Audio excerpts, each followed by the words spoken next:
Welcome everyone once again to NOLA Motorsports Park as we are set for our pre-final and final day for the Apex Karting Championships. The Southeast getting itself started off for series history this weekend. The first podium is about to be decided here this morning as these drivers will be dealing with some wet conditions here on Kart Chaser from Louisiana.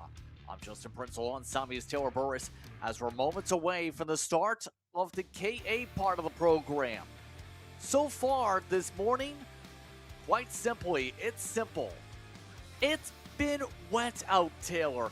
Very wet. In fact, big puddles all around the racetrack, a part of some rain that hit the racetrack early this morning prior to the start of the practice sessions. Absolutely. Good morning, everyone. And as we take a look here on the back straightaway camera, you see this gigantic puddle right there on your screen as it's entering into the corner.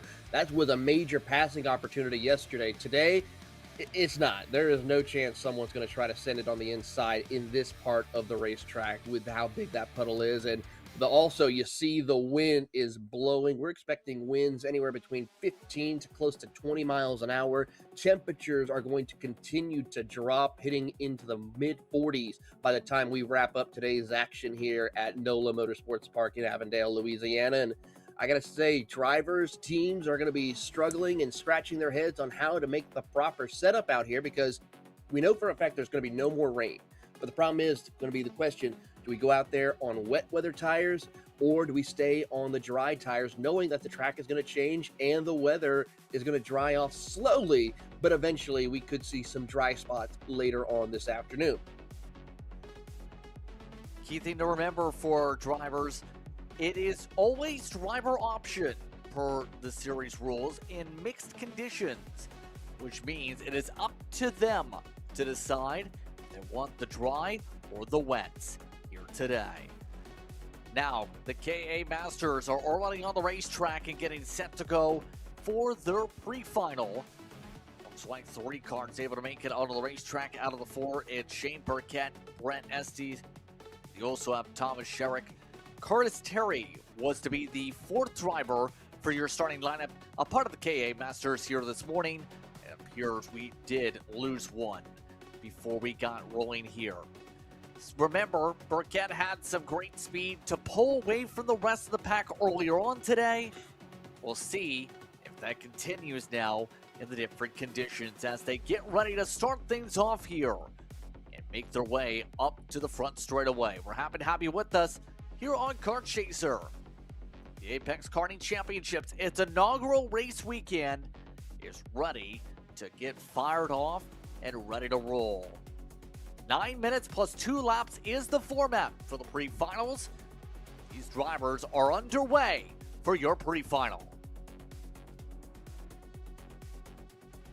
You can pretty much see the wet weather tires are on most of these drivers right now as they work their way down into the corner off the back straightaway. Shane Burkett will lead the charge as he holds on to positioning here. Big puddle as they come off that exit. You saw the rooster tails coming up as they negotiate the corner, but so far Burkett will hold on to the race lead. Estes and Sherrick will battle for second for the moment. You see the separation already popping up here, Taylor. Quite simply, let me ask you this. As a driver, what's that mindset like knowing you have a rainy condition situation like this? You touched upon the difficulties for passing today. What's kind of that mindset for all these sessions knowing it's going to be a challenge all morning long and you take away the bottom of the racetrack essentially in turn 1 alone where there's a giant puddle over there? Yeah, it's really going to be a big game changer here, and this is where drivers are going to have to now really think about where they want to place their kart to get around the competition. I will say, though, Brent Estes is trying his best to get around Shane Burkett in these conditions. He thought about trying to send it to the inside briefly, but you just got to maybe wait and see if that driver in front of you in these conditions could make a mistake. Now, for Shane Burkett, he's probably used to these weather conditions racing here at NOLA Motorsports Park, so he knows every which way to try to handle these conditions. Estes also going to try his best as well to make sure he can find that opening and be ready to capitalize if a mistake does come from Shane Burkett. Absolutely. currently checking to make sure on what the conditions are going to be for some of these teams here on slicks or on wets to confirm what their thought processes are, because the big thing is when it comes to some of this, you can tell right now if you look closely at the treads up in the middle, looks to be wets if the eye test is correct here. That's because, in particular, see coming out towards the start in Sector 3, some of the racing lines are still absolutely flooded, or at least layered with some slick water here. Now those wet tires, keep in mind, Taylor, allow you to have the water to channel through the tires so you're able to keep grip in that. But also, if it's too dry of a condition, you can absolutely cook those tires and you'll end up dropping pretty far back on pace if you end up picking wrong in some circumstances. But counter that, you put on some slick tires, they don't really grip up on the rain, do they? No, they really don't, and really surprised what Sherrick is going to be doing right here as he tries to find his way down into some of the cooler sections. It looks like possibly right there on that back straightaway, there is a little bit of dry weather right there that the track is starting to dry. But the thing is, a lot of wet weather. These drivers here with the wet weather tires are going to try to find every which way they can to get on that wet, to keep the tires as cool as possible and not burn them up right here. We could see some changes for them when they go into their finals later on today, because we know for some of these other classes that have 10, 15 karts, that's going to help dry the track up a little bit to where we will start seeing a dry line around the circuit. Right now, Burkett keep it in front. SD's right now continuing to stay close. This is the closest the lead has pretty much stayed here in the early going of one of these races for the Masters side, for the KA side at least, Taylor. Estes was able to close up yesterday in the later stages of the race, it seemed. But today, seems to be able to keep things on pace.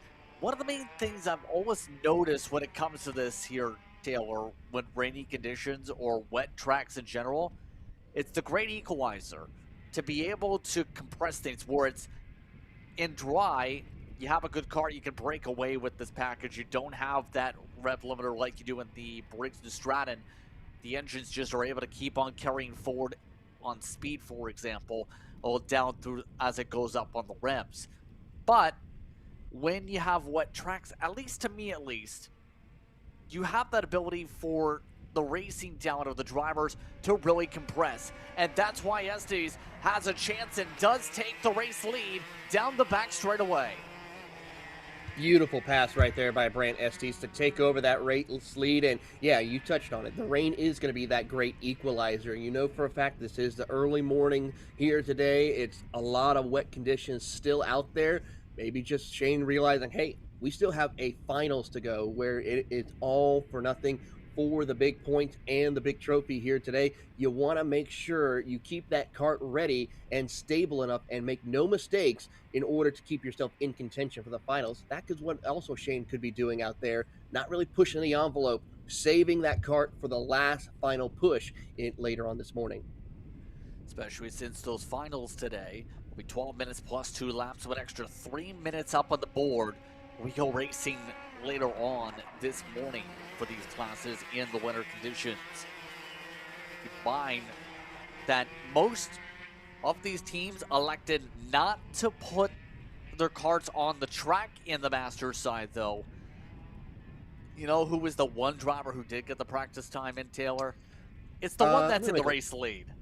I was getting ready to say, I'll make a wild guess, and Mr. Brant Estes is the one who did go out there. And you know what? That's a smart move sometimes. Sometimes if you just, no one else goes out there, you still decide, just maybe take it easy. Don't overexert yourself or push the kart to the limits, because you want to make sure you're back for the warm-up or for the pre-final event. But he learned something. He found a little bit of extra where he can make it up throughout the race. That is what's helping him right now. And that's the same thing we could see for every single one of our classes this morning in the pre-finals. Those who decided to go out and warm up, learned something. Those who stayed off the racetrack, yes, they keep their karts okay, no damage, don't risk anything. But the problem is, maybe they won't be able to find that little bit of extra to help them in the pre-final and final events. 2 minutes to go, coming up on the clock, by the way. And your Heat 2 winner from yesterday, NSD's continues to lead up at the front of the field. Did receive word from a couple different teams reached out to that the consensus for some of the later classes, for those curious, there's not enough karts on the racetrack, and that's going to be a key. You mentioned a little bit, was the more karts we put on the racetrack, the more that's going to allow the track to dry out, be able to put heat into the track, get those laps turned. You can see that that line is getting really established around here. The good example is where they run the puddle right here. There is going to get that line that opens up here. So the tough thing's going to be, though, Taylor, how do you adapt to that if you're in those classes that now might change and just immediately dry out? There's some setups that they'll try to keep that's close to a dry weather setup, but then also make sure that they maintain some of that wet weather in case of certain things. So they may keep the wet weather tires on airbox covers, etc., just to help make sure that they're prepared for both situations as this race progresses, and whether it be the pre-final event or the finals. I have a feeling, though, some of these drivers, as we get done with the pre-finals this morning, some of these drivers will still go back to the dry weather slick tires and continuing on with the racing today. As how far as the weather is looking so far, the wind is going to be a big factor to help drying the track, as well as you start to see a little bit of a dry line right here on the back straightaway. I was asking about that to a couple people that did get responses through yesterday. And one big things mentioned by one of the junior camps was that wind they felt could impact the overall speed, in particular into turn 5 with a headwind wind and a partial tailwind into turn 1. That's if they felt that. Everywhere else, they felt the drivers were going to be okay with the wind. For everybody else today, it's been, well, welcome to the Southeast. It gets very gusty around here sometimes. As someone who's been down in Florida and has family in Florida, it can get very windy, and for some, the joke has been, it's almost like falling into the Gulf. You can tell with the flags to the right side of the drivers, it is extremely windy. It's more of a side wind down that long back straightaway currently. Well, one thing also is just looking at the palm trees and the trees that are around the circuit too. We saw them blowing a little bit yesterday with the wind from these flags around the circuit, but when you see the trees actually shaking, then you know that wind is blowing really hard around the circuit. So we're keeping an eye here on Brant Estes as he works his way around the circuit, still maintaining a decent, comfortable cushion ahead of Shane Burkett, who is starting to close back up as we get the 2-lap to go signal here. And I got to say, I think Shane's trying to do the opposite, be the one who's there at the end as he takes the white flag. White flag is out final time around, and right now Estes trying to sign himself up to the starting position that gives him control for the launch for the final in about an hour or so's time. Can Burkett find a way around? Still a kart length behind. Needs to chip away. So hard to pass in these conditions, but for Burkett, he's trying different lines to find a way to chip. Lost the front tires, though. Got a little bit too loose on the wiggle. That might cost him. Working their way towards the final couple corners around the circuit. Estes was able to take the lead around the midway point down the back straightaway. He hasn't looked back since. It's going to be Brant Estes who takes the win in the pre-final and gets it done by almost half a second over Shane Burkett.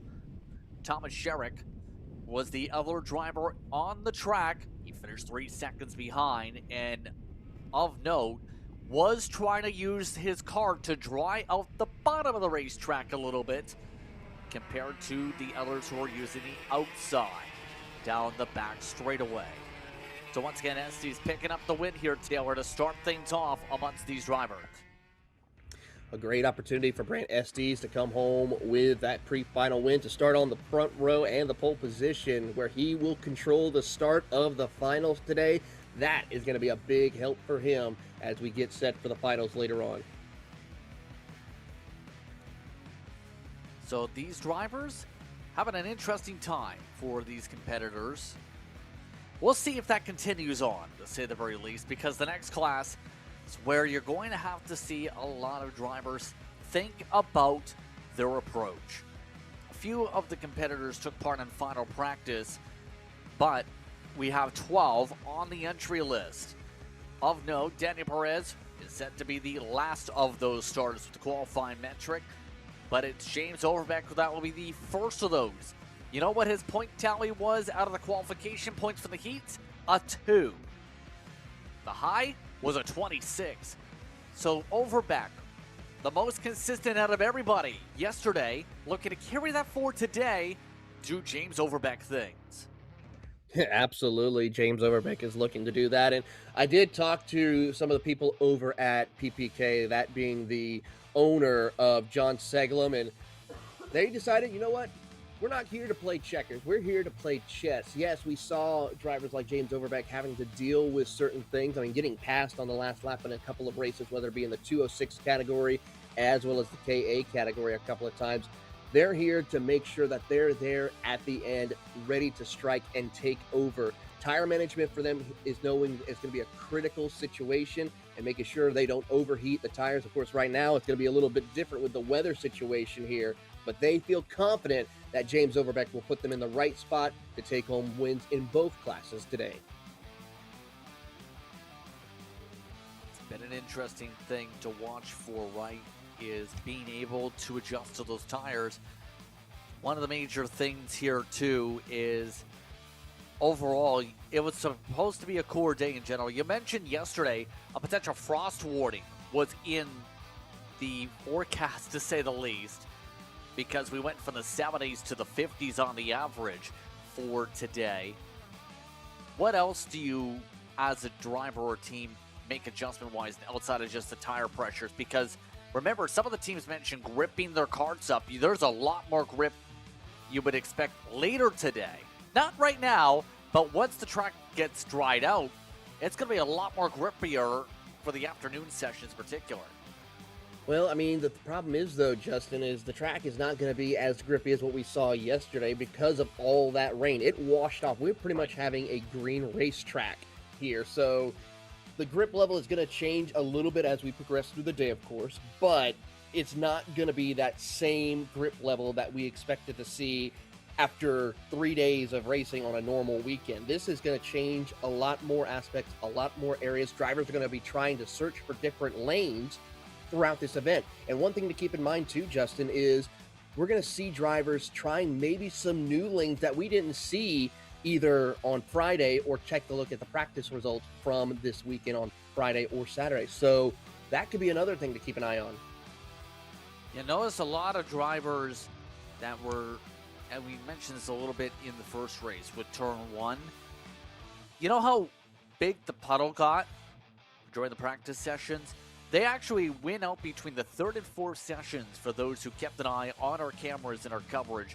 And for some reason, while carrying a football, went out with brooms and tried to shove all the water physically over the curb and into the grass, which is another issue to think about too for the grass side. If you go off track, it's not going to be a fun time. Yesterday it was tough when it was dry.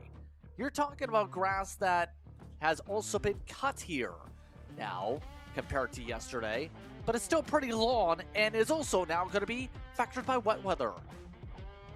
I will say, when I was here at NOLA Motorsports Park for the round of the Texas Sprint Racing Series a couple of months ago, walking out onto the track and through the grass to get to my camera position, it is some thick and very wet grass out there. They're great to see that NOLA made great work to maintain their track conditions to put on a beautiful event that we're seeing even here for the Apex Karting Championship. But if you go out into the grass like we have to sometimes, you're not getting out. If you get right on the edge, you'll be fine. But if you're in that thick green grass, your day is done. You can't really rejoin the track at all. Karts are lining up now as we come up to the tram lines. It's James Overbeck, Sam Obritsky, followed by Levi Getz and Connor Corsi. Henry Wheeler starts 5th with Alex Cusillo in 6th. Ian Mims in 7th. Centinelo and Sims are the top 9. Roussel, Maxinski, and Perez the rest of the field. As the field runs forward, it's underway.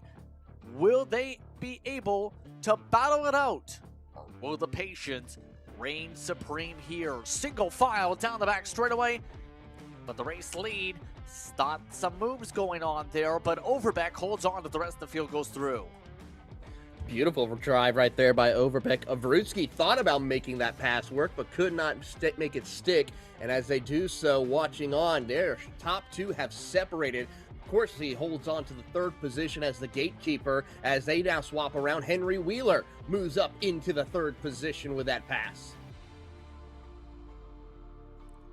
Wheeler able to shuffle ahead, and we seen yesterday when it came to his Briggs and Stratton performances, we know Wheeler can cut his way through and be able to control things. Now, challenge, getting himself up to the race leaders, where when it comes to this KA package, draft can be very helpful. You can pick up a fair bit of it with the straight line speed. Looking like some of these drivers just remaining tucked up for now, Taylor. Just remaining patient. That's the key. Patience is key in some circumstances, but it's not like in the 206s where it was a Daytona package yesterday, so to speak. You still have to be able to get some good pull to have a chance to keep up here in the KAs. How about Brad Perez? We're watching him work his way through the field. Remember, he started in P10, and now he is about to break into the top four. And as he does so, he will clear Corsi and Liam, or as well as also Getz, and continues to pull away, trying to chase down Henry Wheeler as those two now work together. Also, Sam Avrutsky starting to fall off the pace a little bit right here. Overbeck has that kart set where he feels the most comfortable, as here comes Henry Wheeler showing the nose, looking to try to get around for the second spot, and some contact. Trouble for Corsi. That nose cone is about to fall off. A little bit of troubles there, but at this point, it's going to be for some of these teams seeing where they're shaped up. For some of the others, they expected a little bit better, hearing from some of those reached out to. They think it will be much better for the final, but for the pre-final, it's about seeing how well you can manage in these conditions. Some side-by-side working its way up the straightaway. Perez, remember, with the points, was put at the back of the field based on some of the penalties picked up. Perez already up to the top two with Overbeck running away, and Wheeler looking to keep the battle up. Wheeler responds back to reclaim that second position. Sawyer Roussel also coming around to take over that fourth position away from Sam Avrutsky, as he now tries to get that run and reset and fired up. And I gotta say, Sawyer Roussel really showing some great pace compared to what we saw yesterday. The rain is helping him out for a great run here today at NOLA. Lots of rooster tears being kicked up into the dogleg into the final corner, as Perez yesterday had a lot of argy-barginess in some of the races there, had been at the back, as mentioned, with the running order. That's in part because seeing how things played out for Roussel, mind you. He actually didn't really start in some of the heat races. That's the interesting thing. In Heat 2, he was a DNS. In Heat 1, he was a DNS. So here's the tough thing. What's that now like, knowing you're coming into a race essentially, Taylor, ice cold like the 906s, where you didn't take part yesterday? It's a big situation here, but I think it's safe to say Sawyer Roussel, I guess the only thing I can think of why he chose not to or had a DNF. I know he had an issue, I think, in one of the heat races, but to miss out on the second one, you know the conditions are going to change, so maybe that's the reason why. He knew that things were going to change for the kart. He had to be prepared and maybe set it up to where the conditions for his kart would be better suited for how the conditions are on the track today. As we watch him now move up to P3 around Henry Wheeler, he will go and tries to set his sights on Daniel Perez.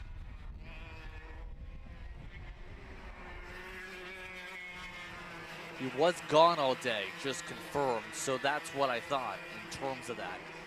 So that's where, again with the DNS, you come in today, now look to recover, and there's a huge puddle. Straight up into a puddle goes Wheeler. Absolute puddle flew up into the air from the curbing, and Wheeler spun around. It was so hard, he's almost sunk through a sinkhole.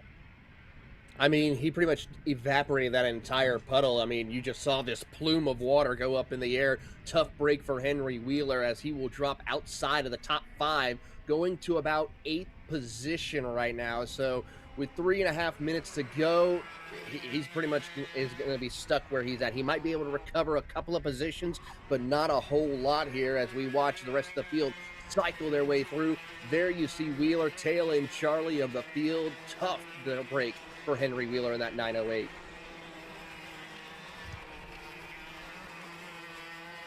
see him right here. Gonna have to try and hope he can gain some spots back, because here's the big thing. Essentially sets up your grid right for the final.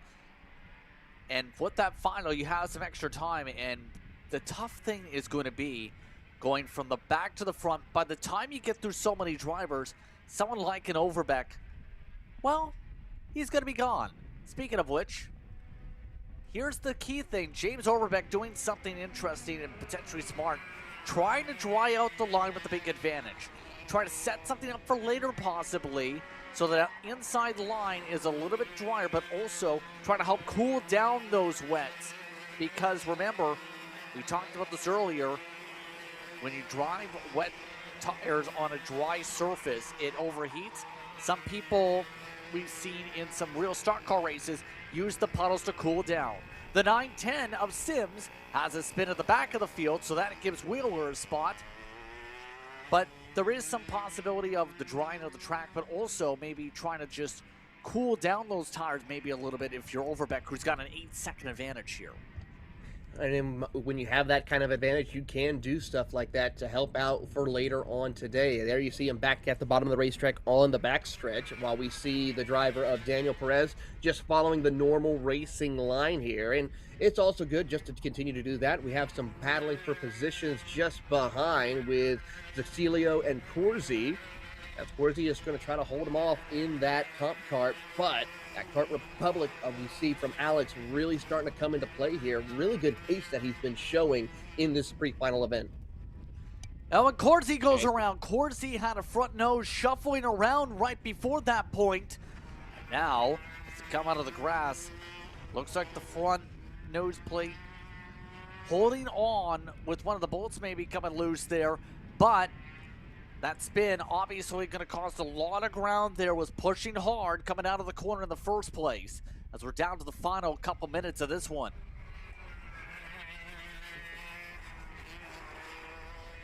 Overbeck doing an incredible drive right here, just hitting his marks and continues to stretch the pace here. Sets the fastest lap of the race by over half a second pretty much from Daniel Perez right now. And he is really incredible drive he's showcasing here in the pre-final event. Like we said, he's here to play chess, and he is showing his hand, not fully, but he shows that he knows what to do around NOLA. It's an understatement. The speed, where talent rises in what conditions. Overbeck is one of those with a lot of talent. We mentioned some of his accolades when it comes to our chassis. He's also had experience in particular where he's in CKNA competition, been a 4-time champion there in the 206 chassis. Of course, picked up some Grand Championships, a couple WKA championships we talked about. Has been successful in SKUSA Pro Tour with the championship there, a couple Stars championships, everything possible he's won, essentially, that you can throughout the year. When it comes to James Overbeck, he is that competitive. But some of the others staying competitive for the battles on track, still keeping up with the Brodsky. This is right now 14 seconds back of the race leader at the moment, you see on screen, with a couple laps to go. Brodsky just trying to hold on to make sure he gets the outside line. But is there the advantage of making the pass here? Yeah, it's going to be helpful for position, Taylor. But the inside line's been prevalent off these starts. The first 3 rows in particular have cleared from the bottom on some of these initial starts. Yeah, they certainly have. And as we watch this battle here of Brodsky along with Roussel, as they try to negotiate heading into that corner off the back straightaway, I'm really impressed by how these drivers are holding on, because you see how much those karts are sliding under braking with the conditions on the track. So going to be critical to see how they can maintain it and make sure they can hold on here as they come to take the white flag. Coming up to the white flag this time. In fact, are on the white flag this time through. Final time around. What has been an interesting one so far. Now it's going to be, where do these drivers close up for these spots? For Overbeck, that spot's pretty evident, isn't it? Stellar drive, stellar run, able to dominate from the onset. For Overbeck, it was a lot closer yesterday with some of the battling he had to do to hold on in the drive. But with the cooler conditions and the wetter conditions, seemed to nail the setup and the pace. James Overbeck comes out of the final corner. It's Overbeck who gets it done in the pre-final. KA Senior. Daniel Perez back in second spot. Has that advantage by about a second plus. Levi gets third. Brunsky and Rizal are amongst your top 5 as the drivers look to plant rubber and find a way back home after this one. Nicely done from the pack here today as they get the chance to cool things off after some intense battling here. Taylor, now that's about halfway through your pre-finals. That also will see Zacuzio, along with Sentinel, back there with Wheeler, Corsi, and Sims, your top 10. We'll take a break. Second half of the pre-finals coming up. You're watching Kart Chaser.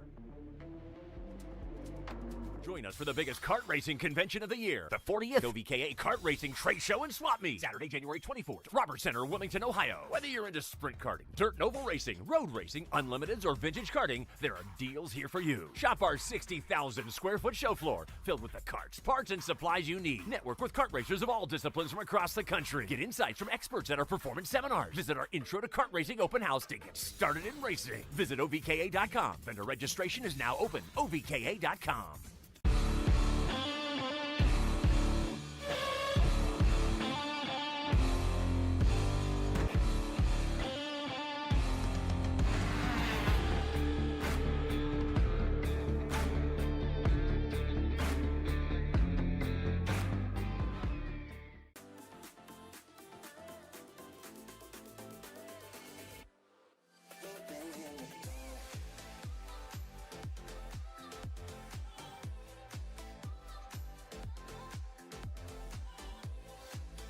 Are you looking to take the next step in your racing journey? Well, look no further than PitFit. With 2 locations in Charlotte, North Carolina, and Indianapolis, Indiana, PitFit trains drivers all the way from grassroots level karting to IndyCar and NASCAR, with top-of-the-line personalized coaching to improve physical and cognitive fitness. For more information on programs, check out PitFit on Instagram or Facebook today.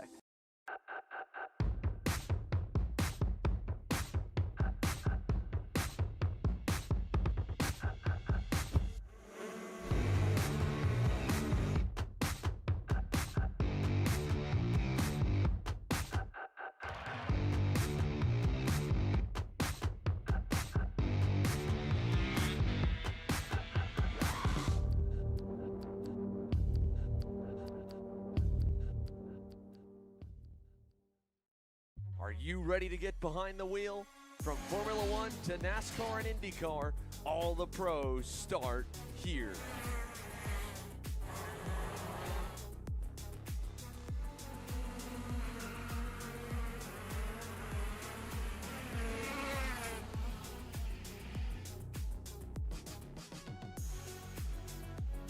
For more information, check us out online at mcckarting.com or call us and go racing today.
Welcome back, everyone, to Kart Chaser, where it's time for the minis and the micros to hit the track for their pre-final here from Louisiana.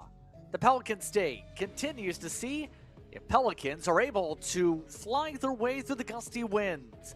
Here's how they'll start for this pre-final. Mason Brody was perfect yesterday in the heat races, in front of Tristan and Liam Francisco. Both Stowers will start in 4th. Ruben Greer will be in the top 5. Andrew Astasio will start in 6th. Trey Sanders starts in 7th. Liam 4, Parker Firestein will round out the 9 drivers in the minis today. Spencer Height, the 1 micro. One of the competitors stuck in the grass, and that's going to take a lot of work to get out in time here. Looks like one of the camera operators trying to assist here with the 141. Get them out of the grass here and get themselves going for this race. Liam Francisco is the one trying to get going here as the rest of the field is going. That is a tough break for Liam Francisco. He was going to be starting in 3rd position, and let's see if we get the green flag. We will do so. We are racing, so Liam Francisco already starting tail end Charlie in this group, and he has got a ton of work to do as one driver goes way off the racing circuit and goes into the tire barrier briefly. Now we're going to see here, he is stuck. His day is done. We'll try to get the number off of that driver as we watch up towards the front of the field. It is Mason Brody and Tristan Francisco and Bo Stowers who are leading the charge, your top 3. Remember, Stowers in the 206 package was really strong. Stowers going off of the grass a little bit. And it looks like that the 141, one of Francisco's of Liam specifically, wasn't able to get really fired up here with that initial launch through. Now is able to get going. It looks like a fair ways back over the rest of the pack. But it's Brody controlling things to start things off here. And keep that career, I should say, with the shuffle and with how things have gone. Brody fell all the way down to 6th, correct myself there, as now an issue for Greer, as Greer slows down a ton, and it's 4 up in front. How about Liam 4 with the new gen group leading the charge here today in the pre-final? Another kart gets stuck in the grass off of turn 2 and 3 as Mason Brody was who went off the track again. So unfortunately here today, as we have yellow flags, another kart stuck out onto the track. Trying to see, that's the 125. I believe that's 136, Trey Sanders, actually. That's a tough break. We are losing karts like flies around the circuit, unfortunately, here today. What do you mean? What is the reason you feel for that brings so much chaos? Is it because of the wet track, or is it quite simply how the environment has popped up? I know it sounds like a simple question, but where do you see that chaos really striking from?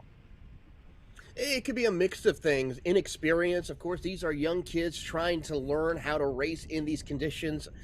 And some of them also, looking at some of the tires right now as they come towards us on this camera, some of them are out there on slick tires instead of going with the treaded tires to help them get around the circuit. So another reason why we could be seeing so many drivers struggling out there and being, unfortunately DNFing in this race.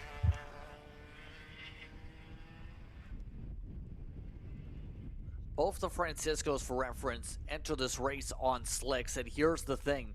We have Liam already a lap down after they started in the grass.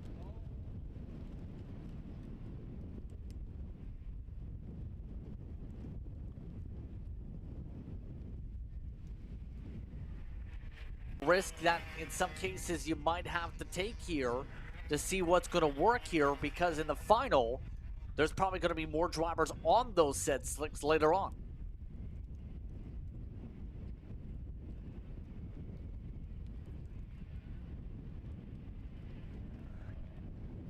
So already, a couple minutes burned off the clock here for those tuning in. This is our 3rd pre-final of the morning when it comes to the IAME.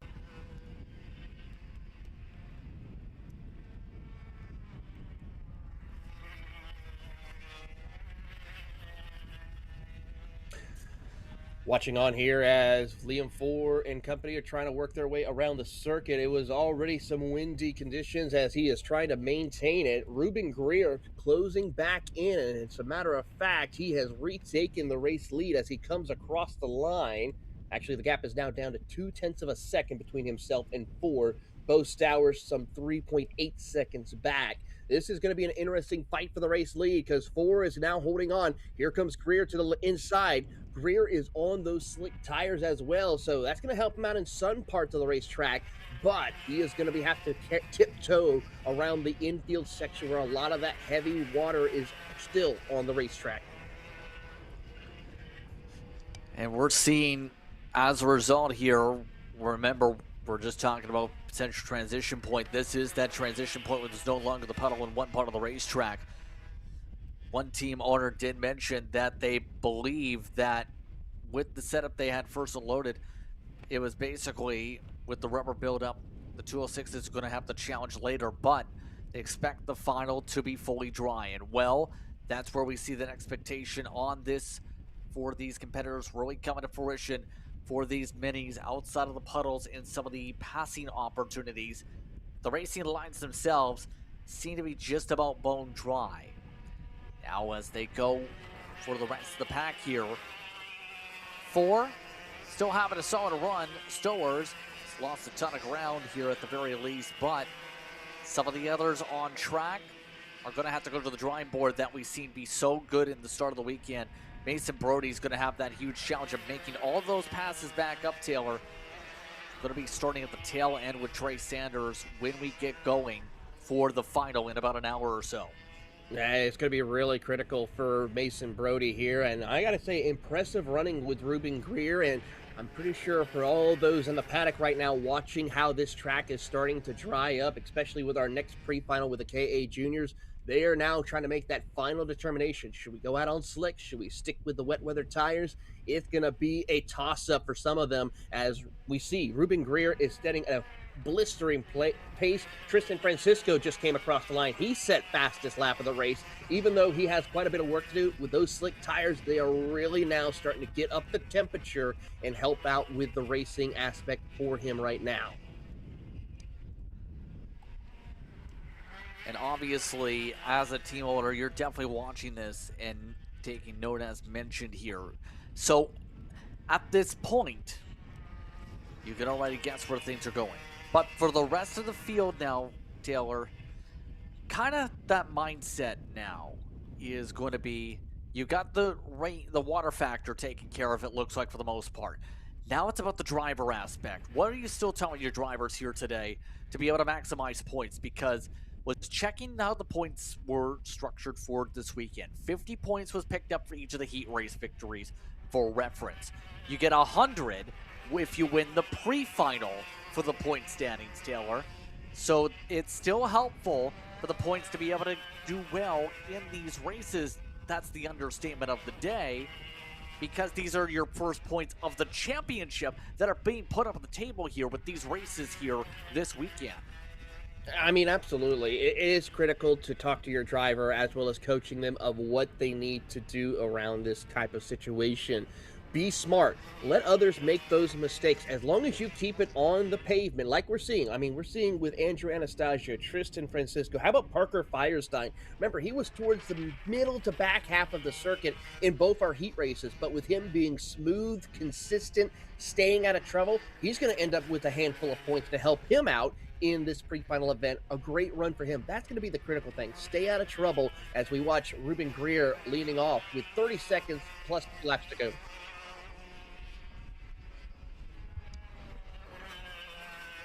So we just got a correction in our ears about the tires. Greer is still in the wets, by the way. But here's the difference maker on the slicks. We mentioned the Francisco's on them, Taylor.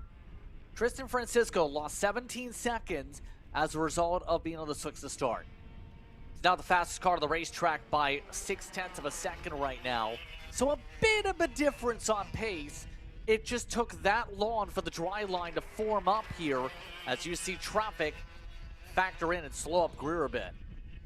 I'm looking to see here. It's going to be a slow up for him quite a bit as they work their way. That's the 141 machine of Liam Francisco, who's going to now give conceding way to the race leader. And watching on, Tristan Francisco sets another fast time of the race with a 51.92. So in a sense, he is 2 seconds faster than your race leader right now. But the problem is just not enough time to really make headway on his competition. Yeah, I think for later, Tristan Francisco is going to be fast. But today, the challenge for a race like this is picking the right compound. And for some, they pick the compound that might not have worked for later, but we've seen the challenges here for this one. Going to be interesting as a result, though, as we're down to 2 laps to go in this race. We're in our junior race. That's going to be an absolute challenge coming up for those drivers in that lottery to pick out which tire they choose as well to make sure they maximize their pre-final points. Absolutely, and I gotta say, some of our heavy hitters in the KA junior category are gonna be a toss-up. I have a feeling majority will try to stick with the slick tires, but I have a feeling some of them will still try to be more cautious, wanting to try to make sure they're there at the end of the race and go out there on the wet weather tires. We're going to find out, though, here pretty quickly as they come around to take the white flag. Ruben Greer setting amazing pace, great driving, looking to take the pre-final win. So it's Ruben Greer up in the front of the field. A dominant effort after getting up to the front in the early get-go with the battle of the compound off the initial jump. And then able to bounce back after some off-track moments, be able to claw back the time, pull off and away. Ruben Greer. Earlier in the weekend, he was strong on the 206s, showed flashes of speed on the other side of the card in this morning's part of the races. Two-time national champion in his racing career. Also, just a few weeks ago, got a new helmet, a part of being a podium finisher in Cup Karts North America competition. That new helmet that I picked up with the purple, yellowish green, and black gets itself a win. It's Ruben Greer who gets it in the minis. 4 in second. Stasio in the top 3. Check that, Tristan Francisco had passed him on the final lap with his zoom off frame. So the 143 of Anastasio falls down the order.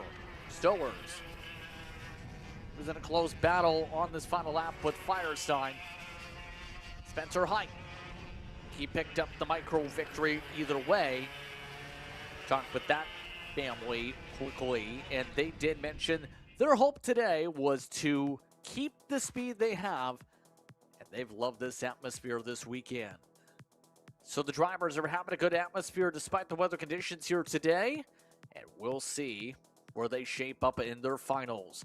So once again, it's Ruben Greer who is the one who picks up the race victory in this one. Liam 4 in second. Francisco, Tristan specifically over Anastasio. Stowers, Firestein, Height, Liam Francisco, Mason Brody, Trey Sanders essentially didn't even record a lap. Part of the finishers in this one, Taylor. 3 pre-finals down, 1 to go. The juniors are going to be an interesting combination to see how they battle it out here in a moment. Absolutely. We got a little bit of cleanup, though, here to get some karts off the track before we turn the KA junior category off for their pre-final event. It's going to be an exciting one for sure. Parker Ives, Tyrone Kemper Jr., and many more about to do battle here today. It's going to be an exciting fight. Make sure you tune in to this event. So we'll see how long the cleanup gets to be. We haven't had too much cleanup all weekend. Give credit, it's been mostly clean. And the process to get in between the races has been quick.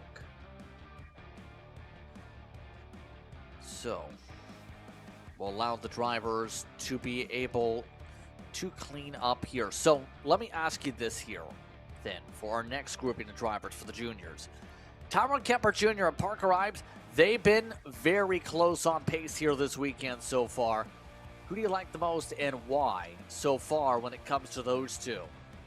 I mean, you got to look at both of them. You got Parker Ives, who just made some incredible moves, was very patient. I talked to both Parker and Greg Ives a little bit, and they feel like they were able to have some great aggressive racing, was pretty clean, and they had to deal with a lot of things of learning the track as well. And they learned quite a bit from following and racing with both Tyrone and Oliver yesterday. And the biggest challenge that they're facing, of course, from yesterday, that's going to be a little bit different now, was the drafting.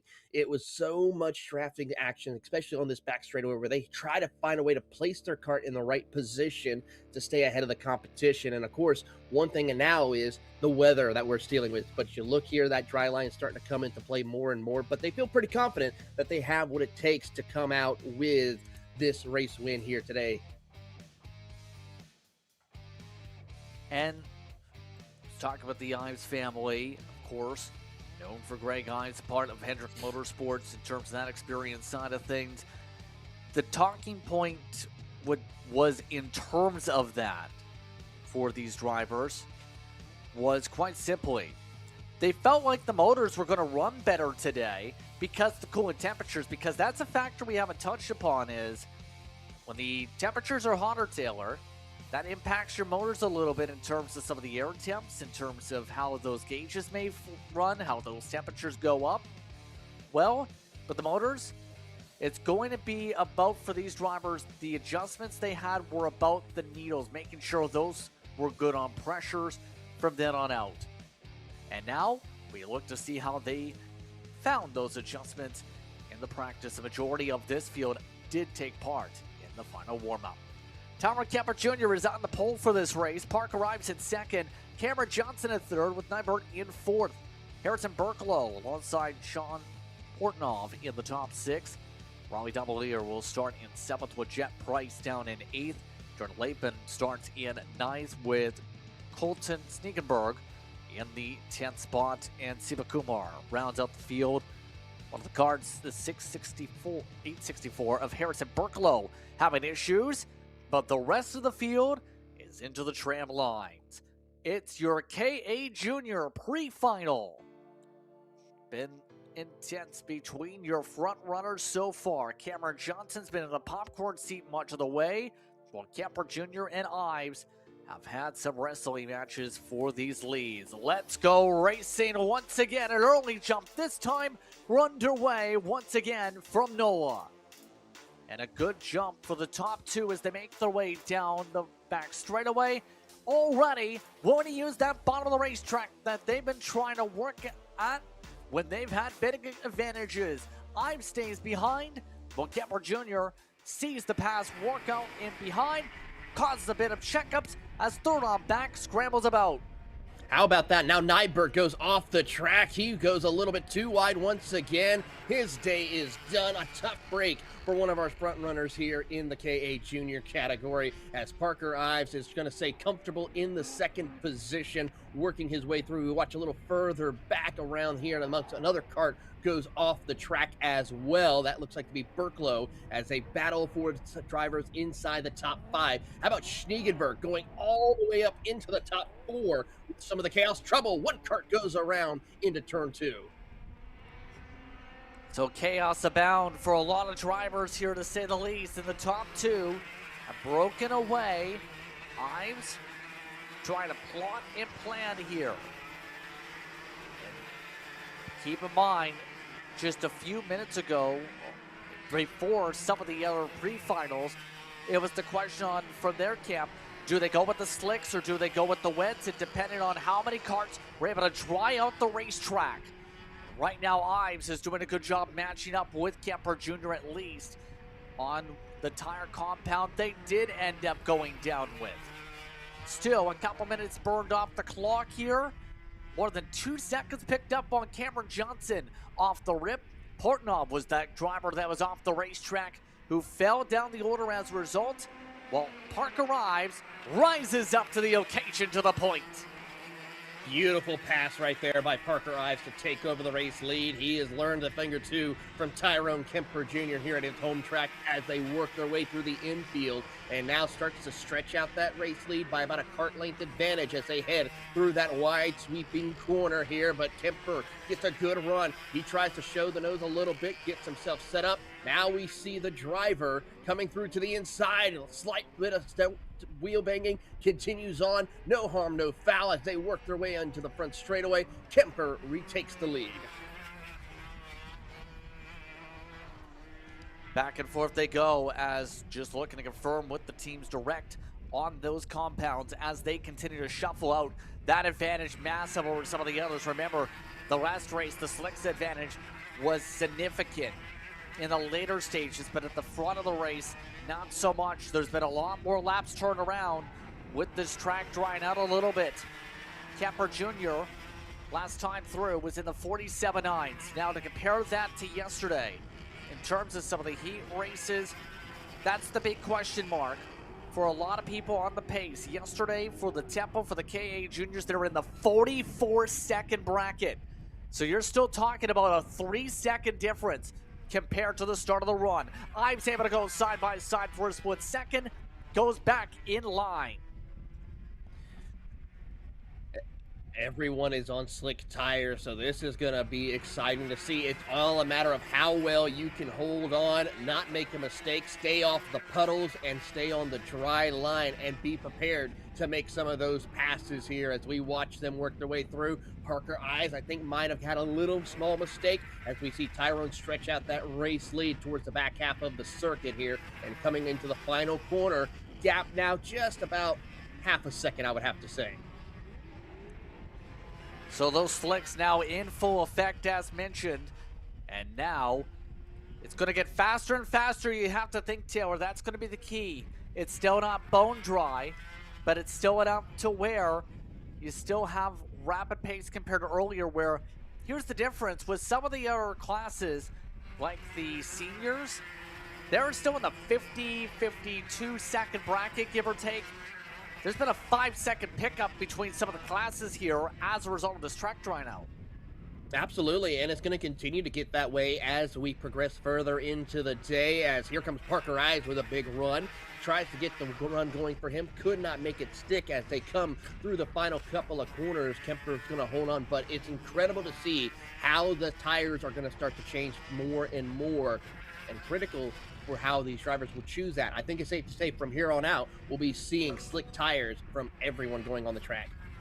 Yep, that's the expectation. But for Parker Ives, he expects to make an air pass. He gets it done again. Ives with the move, and up to the point yet again. The thing is, though, Taylor, in this fierce battle between these two, every time they've made the pass, Ives has, Kemper Jr.'s usually got an immediate response within about a lap or two. For Ives, it takes him a couple laps to then respond to Kemper Jr. So what do you do if you're Ives to try and hold back Kemper Jr. for longer to give yourself a chance to try and win this one? Well, right now, Tyrone Kemper Jr. and Parker Ives, we're seeing that happening. Ives gets that better run off corner exit here for the time being, and now trying to see if he can separate himself, and he does so with that. I think Kemper made a small mistake, which allowed the driver of Parker Ives to be able to pull this much of a gap for the moment. But now the question is staying on the dry pavement. Do not get anywhere any of the wet spots. Stay off the curbing, because that would be game over for him.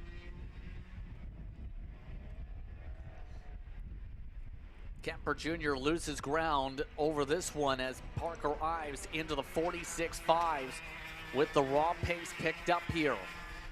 Less than 3 minutes to work with here in this pre-final.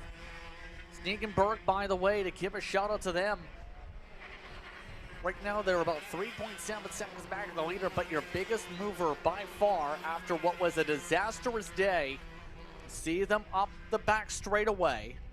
The 8:17 had a nightmarish time, especially in the second heat yesterday. Today has been really able to thrive on this charge 4. They've even pulled ahead of Johnson now by a couple seconds. Absolutely. Same thing with Riley Dabalaire, right in the 5th position. Had a tough break yesterday in some of the heat races, but has bounced back to a nice recovery with a possible top 5 finish here as he holds on to that position with under 2 minutes to go as we watch him work through some of the traffic and work their way through as we watch Jet Price coming across here in the 8:15. She, when it comes to Riley, by the way, so you're talking about a driver that also runs over a track house normally. She's been able to do well in their events, but you see them work their way around the traffic. Ember, by the way, once the 2 laps down cards, including Latham in this one.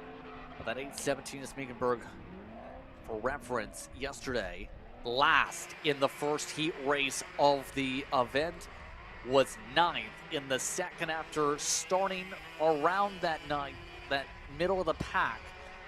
Big difference, to say the least, compared to yesterday where things just did not go well as referred to. And the thing is, for Sneakenberg, this is a driver that has already been a podium finisher in their career at the ACI Italian Championship and has done well in walk competition in their super finals. So there's experience there, absolutely, for Colton. It's just things didn't match up the way they were expecting here, to say the very least, in the early going that you would expect from someone at the national level. Absolutely, but you know what? That's what sometimes is with racing. You have those good weekends. You have those, even with the pedigree and the talent that Schneekenberg has had, you sometimes do have those bad weekends where you got to try to find a way to dig deep and find a way to bounce back and recover. And we're seeing that here today from Colton Schneekenberg, counting it where it matters with the pre-final and finals that are going to be happening here in about an hour's time for him. There is the counterpoint, too. It was actually in Europe where Colton ran their final mini race as well. So there is that, the other point of, I know we factor in the difficulties when it comes to moving up the ranks here, Taylor, because how often do you see someone move up to the next age bracket, immediately dominate? Did you immediately dominate when you went from a B class to an A class on iRacing on the oval side? I know I didn't. I still haven't even fully dominated at all. I'm doing good just to make sure I finish certain races nowadays. But hey, you know, we're watching the action here, and Colton Schneekenberg is just one of those great generational talents that we will see for years to come who could do that. So we're down to the final couple laps, by the way, of this one. Parker Ives, since we turned away from there, has been able to maintain what is a 9/10 of a second lead. What has continuously been for the 848 been a much better start on pace compared to the beginning. How much so? We went up 2 seconds this race on average pace for those on the racetrack and are setting fast lap times to 46-second bracket. We were amazed when it was still in the high 47s. But as we are on the final lap here, Ives stays in front with the 46-1s over Kemper Jr. Sneekenberg maintains a 2-second gap for the top 3 to be able to start inside row 2 behind this cart. Ives had to battle and work hard on these slicks with Kemper Jr. Had to fight for a good portion of time just to be able to get into rhythm. And now, it's going to be for Parker Ives 4 points in the bank in the battle for the championship. 100 points coming the way of Parker Ives, who comes out of the final corner. The pre-final goes to Parker Ives in the KA Juniors. Kemper Jr., the local driver, in second. Colton Sneekenberg in third, with Johnson in the 4th spot. Jack Price was a fair ways back coming into the lap in the top 5 by a... Here's how big the margin was, Taylor, between these 2 spots. Near 30 seconds between 4th and 5th position. Pretty stark, to say the least, with some of the separation with some of the off-tracks we've seen in this one. Those drivers coming across the track right now. Portnoy got the top 5. That just shows you the rain can be the great equalizer. Even though everyone out here was on slick tires, still drivers wanting to be cautious and not get caught up in any events. And it came out pay the price for some, and for some, it was a bonus for them to get the run that they have here today. Exciting to see how it will play off for them in the finals here later on.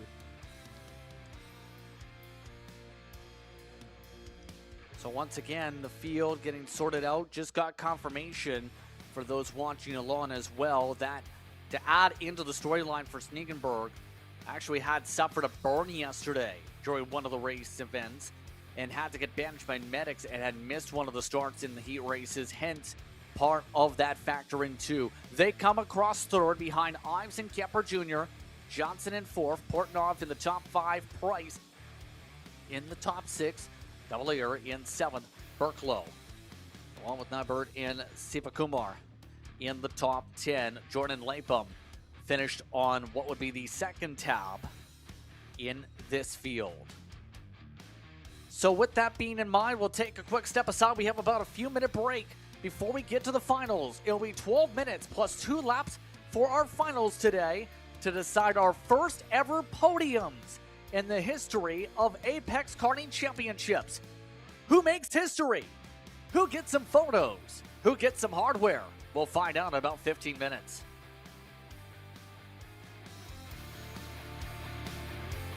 Are you ready to get behind the wheel?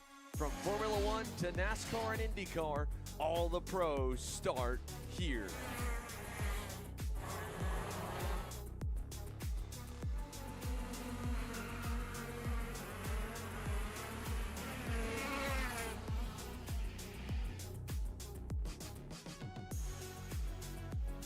For more information, check us out online at mcckarting.com or call us and go racing today. Hi, I'm Jackson with Alpha Race Hub. Alpha is an all-in-one motorsports software solution that can solve all the software problems you need for your track, facility, or series. Alpha can cover all your software bases, from online registration, digital e-waivers, a proprietary timing and scoring software, incident management, automated points tabulation, tire and barcode scanning. We even have our own mobile timing app and rental cart activity management software. If you're looking to consolidate your motorsports software solutions, reach out to us at alphatiming.co.uk.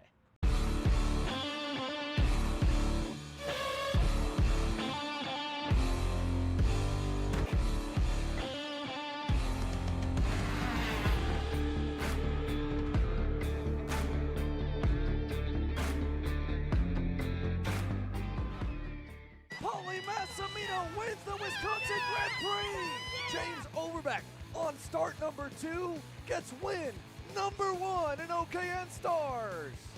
On track or off, Brandon Jarsekrak Racing delivers elite performance. Led by 4-time Pro National Champion Brandon Jarsekrak, our team masters driver coaching, data-driven analysis, and mechanical precision at every national event.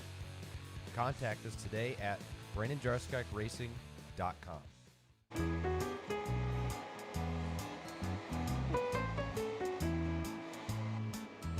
Gee, looks like we're missing the engine. What the hell am I supposed to tap? What do you mean? It's my Greyhound. It's all I need. Where's the rest of it? It doesn't matter. It's a Greyhound. You gotta make way. Okay, you're good. I'm sitting by here with Kyle, our race winner. Tell me how you did it. You were blazing fast out there, and I mean, you don't even have a go-kart, man. Tell me about it. Yeah, you know, Norberg, Schmorberg, the Greyhound-powered Greyhound was great today. You know, it makes the difference. And the team's been working really hard back at the shop, and, you know, just shout out Greyhound. Thank you, Kyle.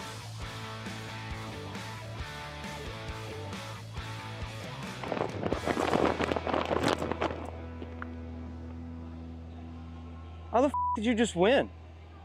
Doesn't matter. It's a Greyhound. Cat food marketing. $9.99 a month. Dude, Caleb, wake up. Dude, we're live in 5 minutes. Let's go. Come on. What are you doing? Dude, I'm so sorry. Xander had me in a cat food marketing meeting till like 2 a.m. last night. Come on, man. Do you have anything I can drink? Dude, I got the perfect thing for you. Perico. It's a healthy energy drink alternative. Perico, non-GMO, gluten-free, kosher, magnesium, B12, B6, yeah, it's good. B5, biotin, and 0 sugar? Pericazo. Try. Perico, made with natural ingredients, organic caffeine, and supports your metabolism. Try the new official energy drink of Kart Chaser.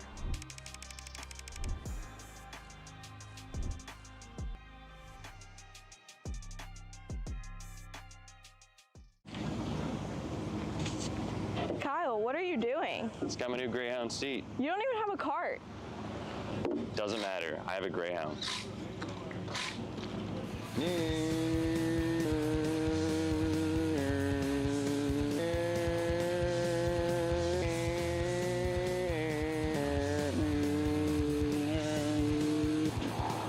the f is Kyle Cuthbertson? Doesn't even have a go-kart. Doesn't matter.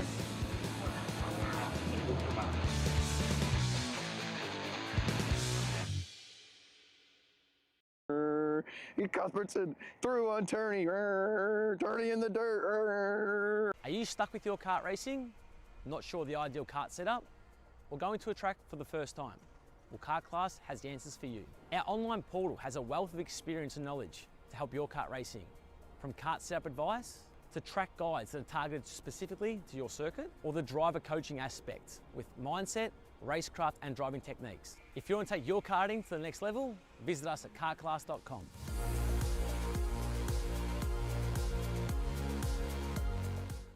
You know, I'm really starting to like this go-karting thing. Yeah, me too. Oh my gosh, can I show you this cute dress I just got? Yes, of course. Oh my goodness, it's so cute. I just love shopping. I love shopping too. Oh my god. Wait, did you guys say you like shopping? Of course. Well, dude, I have the perfect place to do that at. ShopPayCara.com. At ShopPayCara.com, you can get free shipping on orders $200 or more. You can get anything you want, like MXC rims, gloves, rib vests, shoes, anything that you need, all at ShopPayCara.com.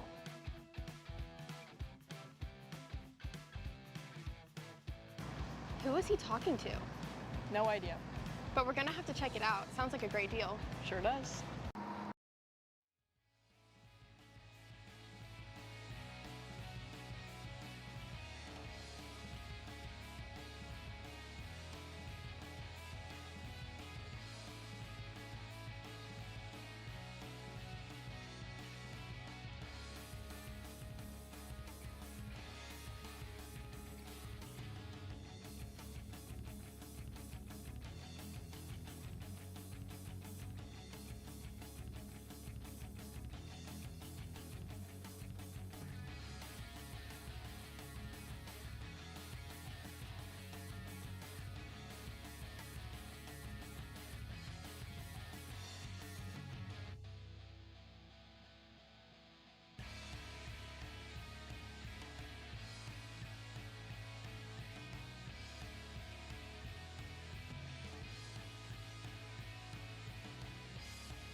Welcome back, everyone, to a very windy day here at NOLA Motorsports Park, as we are all set to see how these drivers get on the podium.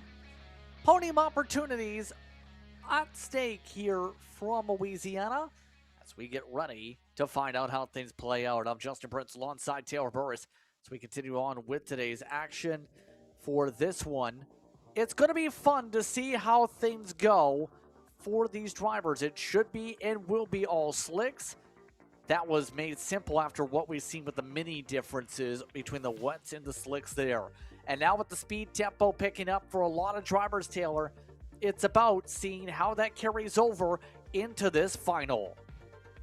Absolutely. We're going to take pretty much everything that we learned from this weekend and we're going to put it all into this 12-minute plus 2-lap event.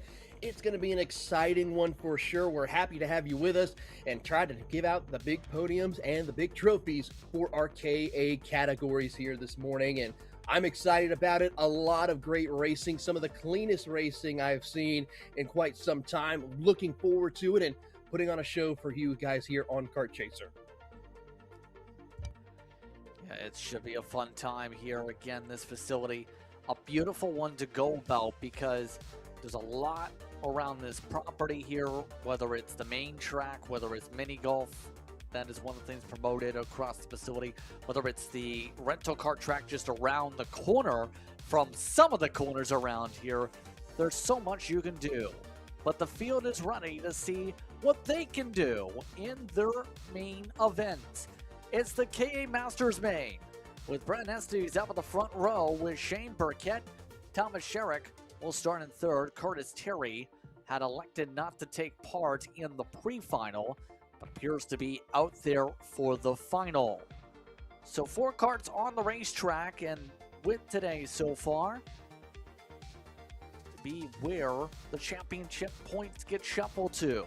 It's Brent Estes coming into this race for reference, Taylor, with a 9-point advantage over Shane Burkett as a result of winning 2 of the 3 total races, if you include all the combined with the heats and the pre-final. The momentum so far going the way to 435 as they warm up their tires.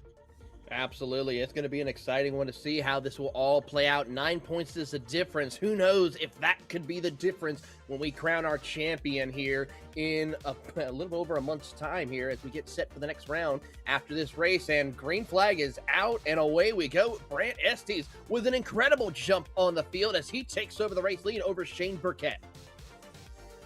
That was a big jump, in fact. Was it too big? Burkett immediately going for the pass back. Estes letting him have it as a result there.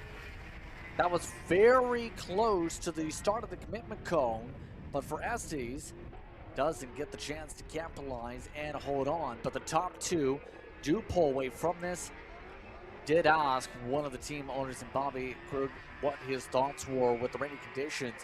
Realistically, he said, for Tommy running the 2 cycles class, expect them that is final to be dry.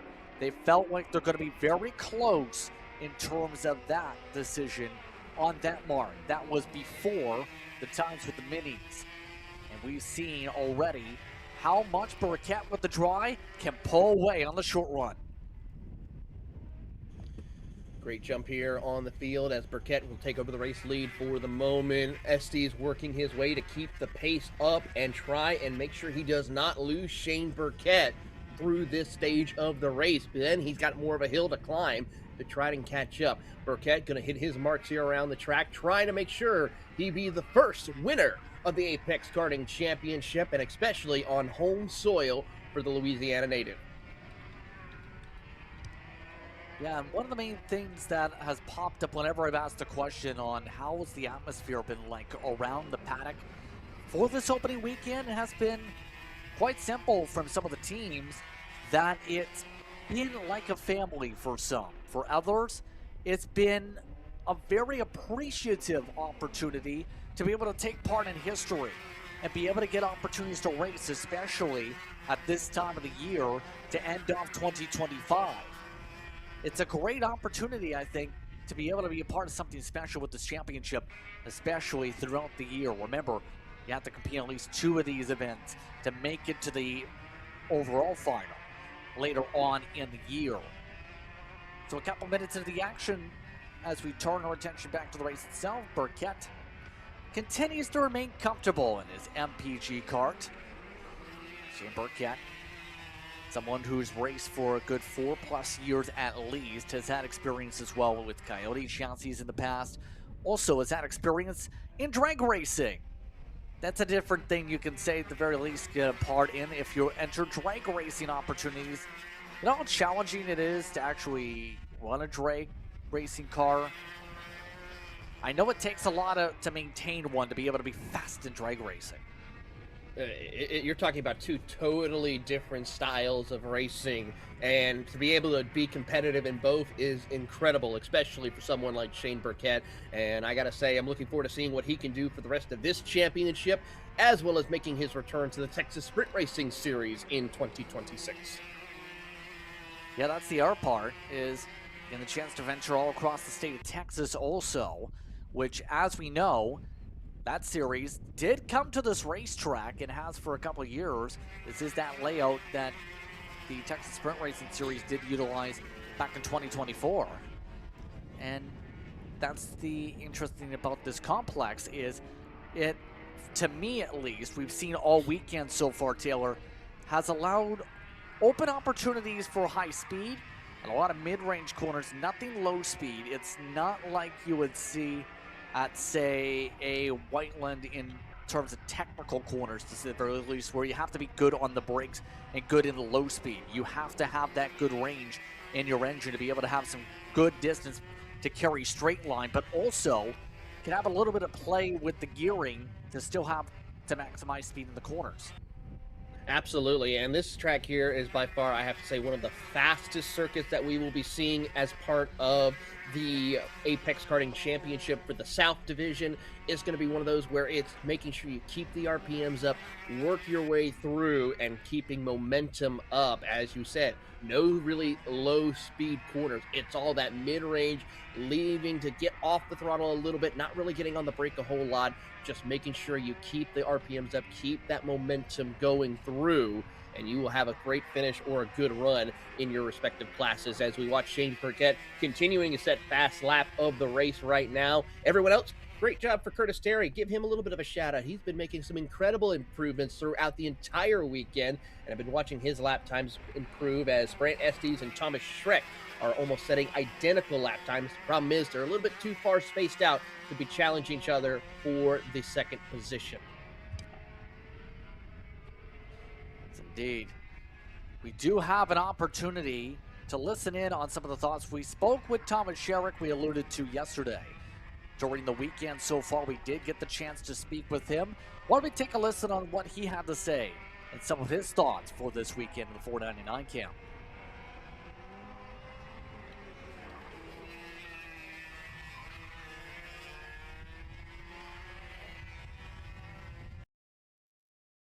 Tommy Sherrick here, driver for Bobby Cood Racing Services, doing 206 Senior and KA Masters. Just grew up around racing, and then got into karting about 2 years ago at the Gateway Kartplex, and just been hooked ever since. Talk to me about that fact that it's your second ever race in a KA package. You had one Route 66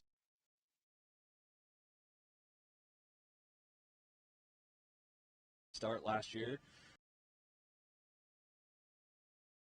And not only are you making your second start in that, but you're also, again, running 206. This is a physical track, so how has practice been so far? 2 classes for practice was quite a bit. I am fortunate that I'm, in shape for 31 years old, so that's helping me out a little bit. But honestly, just more seat time in the KA is helping me a lot in the 4-stroke, so that's what I'm doing both for. Use a lot of curbs. It's rough. Avoid, some of the rough spots, but it'll race well, I think. And then from your perspective, goals for this weekend or what you're kind of hoping for? Podium in both would be great. Yeah. Sweet. And then talk to me a little bit about being with Bobby. Since how long have you guys been racing together, and how much being here has helped you? Yeah, being here with Bobby has helped me a ton. I actually met Bobby my first day I walked into the Kartplex, and I'm like, "You guys sell go-karts?" They're like, "Yep." And then Bobby gave me his card. Been friends ever since. He's been helping me out a lot. I think I'm better than him now, but I still have a long way to go. Sweet. Well, good luck this weekend. Thank you very much, Sander.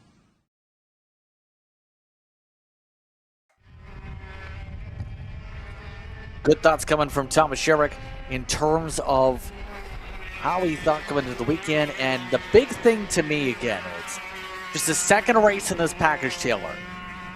You're talking about a driver that essentially had the opportunity, came to the racetrack for the first time, immediately hooked up with a team owner, and has been able to thrive from there. He's been taken to a bunch of different event opportunities since then, all from just wanting to be able to get into karting a couple of years ago.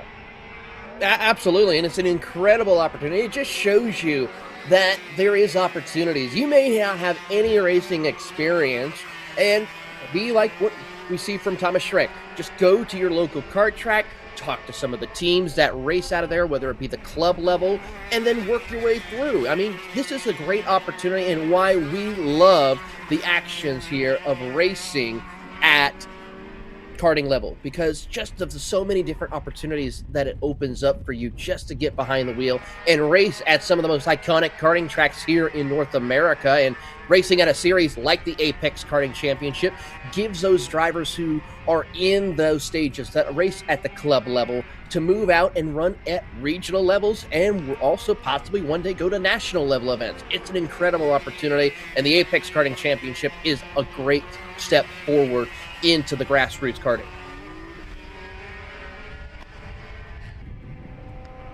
And you have to be able to build those connections to do well. We've seen this with Aiken Racing as well from the Atlanta side.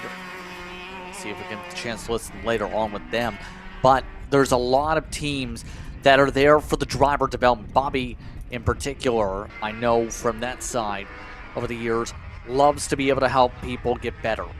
In particular, they are a team based in St. Louis, right? You're talking about a long trek for them. This is the farthest south I think they've been as a team operation so far.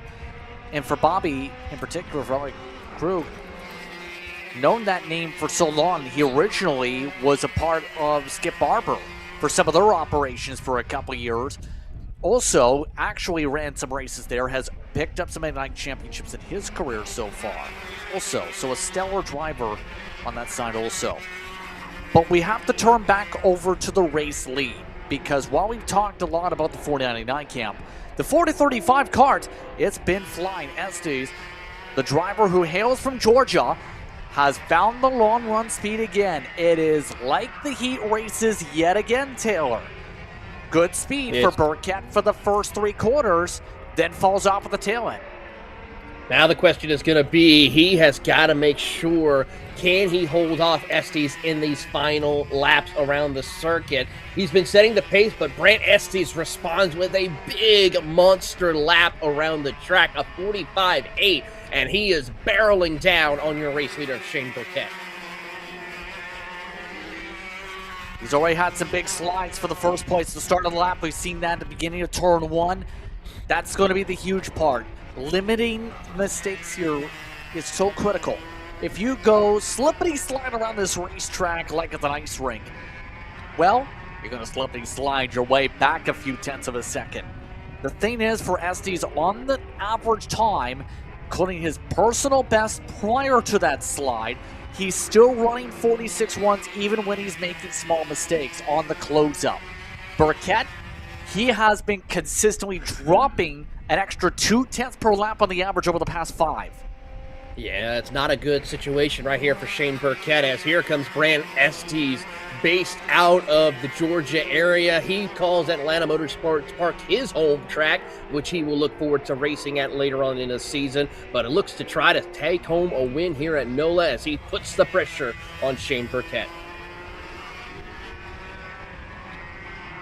Able to make some courageous drives yesterday to make the social medias, but today, make some pouncing moves. He's made appearances in Stars competition.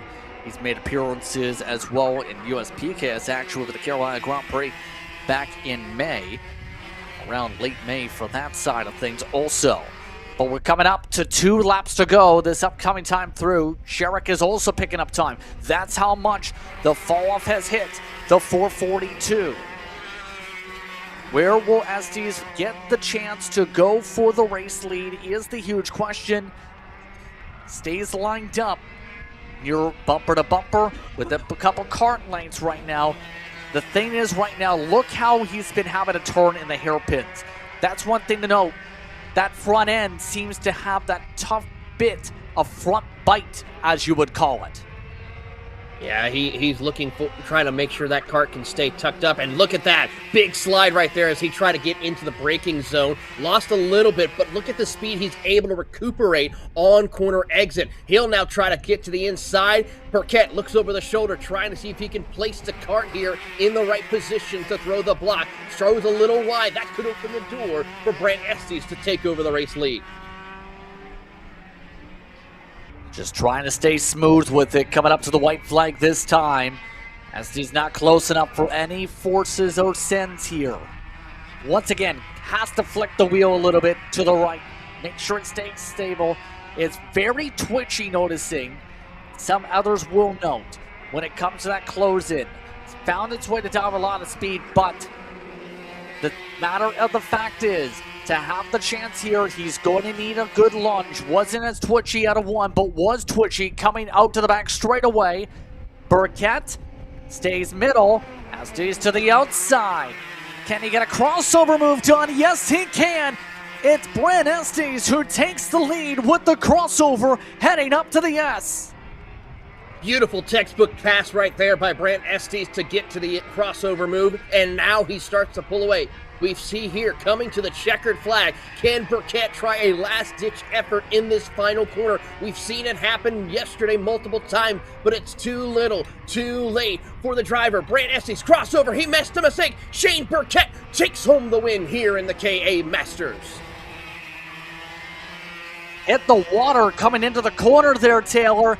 Quite simply, remember the puddles, they're still there, and it impacted that line in the final stretch. Estes ends up clipping a bit of those puddles, Taylor, and it ends up costing him. Burkett survives by 2/10.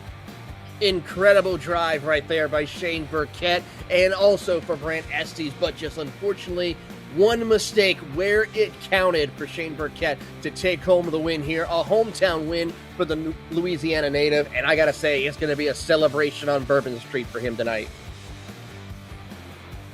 Yes, indeed. I think there's the potential possibility. But our first main event of series history is in the books, Taylor. How about that to see some history? We're about to make some more with the KA seniors, though, next. Your thoughts on the senior side of the card, especially knowing how James Overbeck ran away when it was a wetter surface.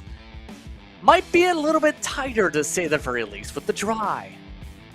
It's going to be an interesting one, I have to say, for sure, for these drivers in our KA senior category, but I have a feeling some drivers are going to try to keep their playing cards close to the vest, ready to put on a great fight for the finish in our KA senior category. And I'm pretty sure that we know for a fact when it comes to racing here with the Apex Series, we like to see these drivers put on a show, and they're going to do what they can to put on a great fight for the finish here in your KA senior category. And remember, you have Sawyer Roussel, who is amongst those in this field. The reason we got the confirmation for is, have you ever heard of the ACT? Well, it's important if you're in college testing, and this is why education is important. Every winter and every spring, you essentially have the ACTs or the SATs or anything along those lines, because, as you know, scoring for testing is important when it comes to colleges and admissions. It was his yesterday. School is important, Taylor, to say the very least. You have to be able to take it, and that's what was the reason we didn't see the 906 on track yesterday for. Yes, it cost him some points for the championship, but it's important for the future if you want to be able to get yourself a degree later on. Absolutely, and it's great to see that he is putting that education forward, and still, he is showing he's got some great pace out there on the track. Keep an eye on Sawyer Roussel to put on a great drive in the KA senior category, and I gotta say, even though he's going to probably starting mid-pack, it's going to be a great watch to see him work his way up through the field. I'm going to put you on the spot here, Taylor. What was your SAT or ACT score? Well, I didn't go to college, so that's a different story. I did not take an SAT. Oh, I was curious on that. That is, my answer is I am Canadian, so I have a good reason. Nobody knows that reason, I'm guessing, unless you're from Canada. We don't do that in Canada unless you go to a U.S. school and want to help out U.S. admissions. In all seriousness, though, our next field's still getting set up for its grid right now. So now it's going to be the question for some of the drivers, such as Henry Wheeler. How do you recover from your situation? Because for Wheeler, remember, he had that massive puddle in towards the S section that sent him into a topsy-turvy moment. So what's that mindset going to be like for Wheeler to come up from that?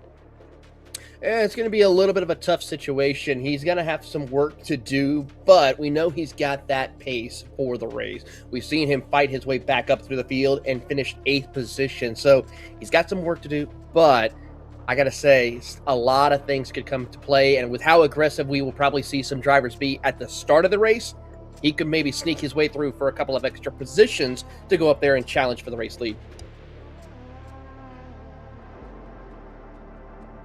Indeed.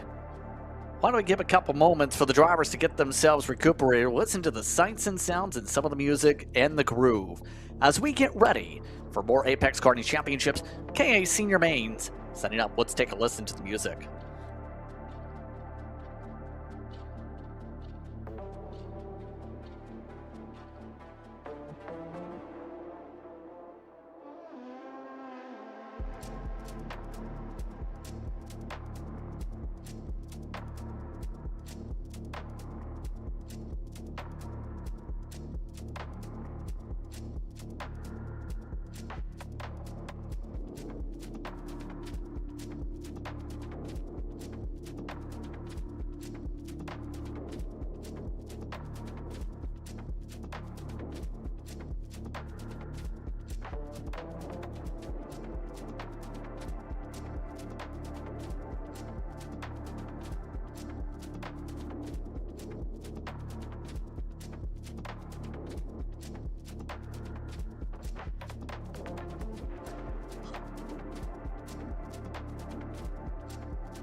KA Senior Main onto the racetrack. The grooves of the music, you gotta love the beats when it comes to the sounds.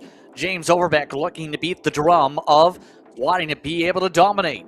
Daniel Perez is in second, Levi Getz in third, Rizal starts in fourth with Vertsky in fifth, then Scuzio will start in sixth, Santanillo will start in seventh with Wheeler, Corsi and Sims in 10th. The DNSs from your pre-final were Mims and Pat Batsinski. We're just about ready to go. Remember, Perez had to come from the back already. Can he keep up with your control cart? How about getting the edge off the start with the green flag? Perez almost made it work on the high side instead. Shuffles back to third. Gets yet again, proving that inside line is so good a part of the start. Roussel, how about his jump even more so? Going all the way up to the race lead.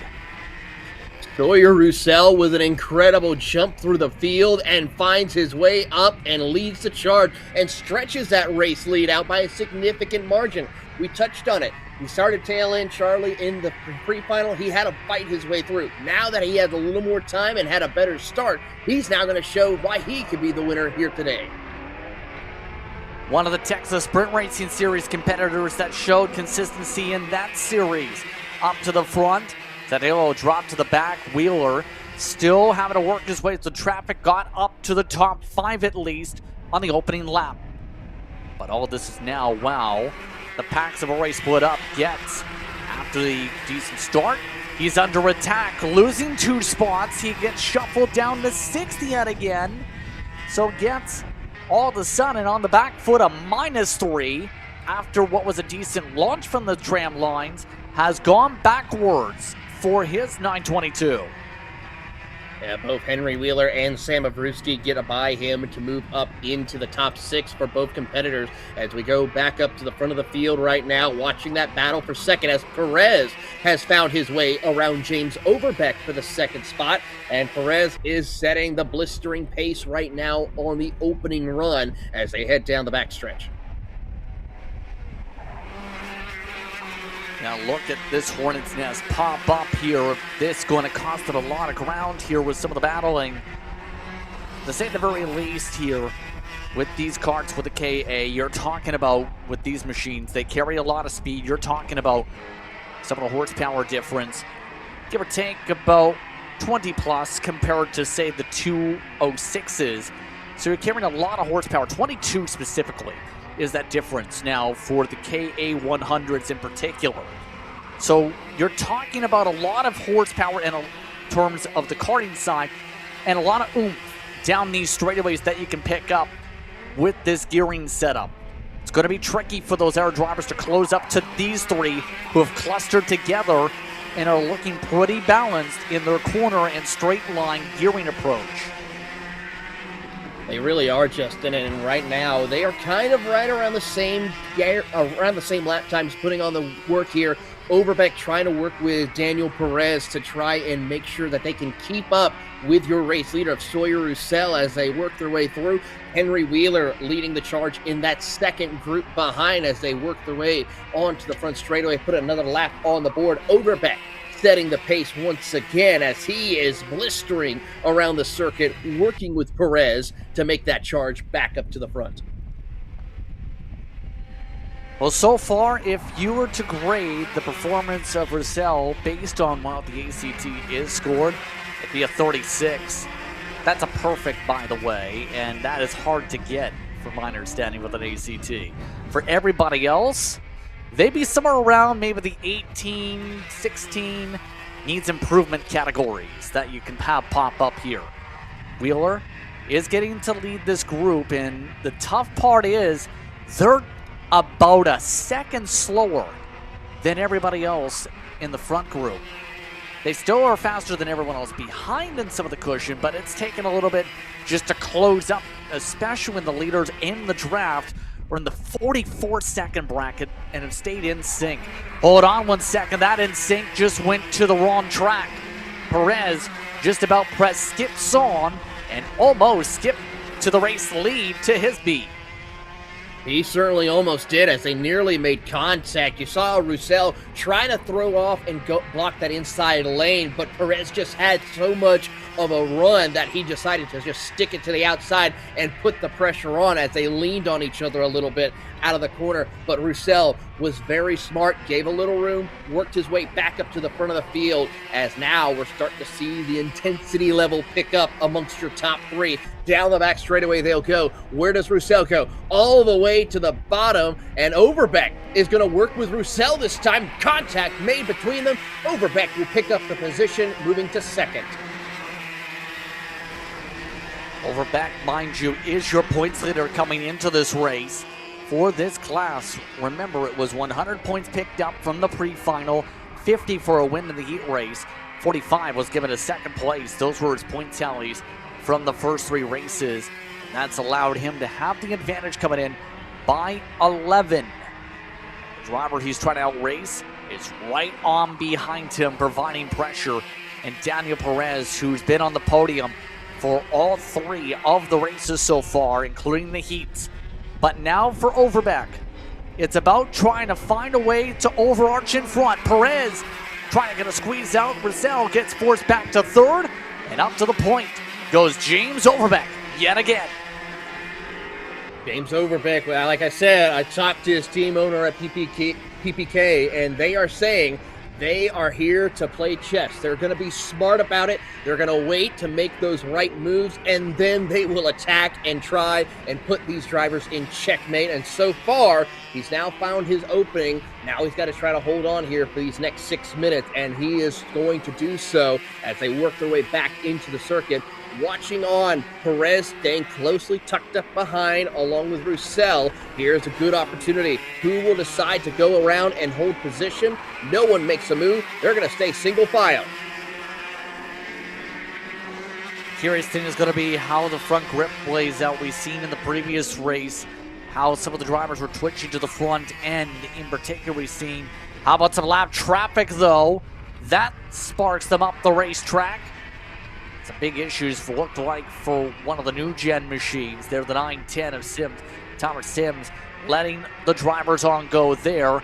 They were 37 seconds back the last time by. I was about to say, doesn't seem too twitchy amongst these drivers up at the front right now. They look smooth on the front end. There isn't those quick flicks on the apex off or anything like that to keep the balance of the cart amongst these two at the point.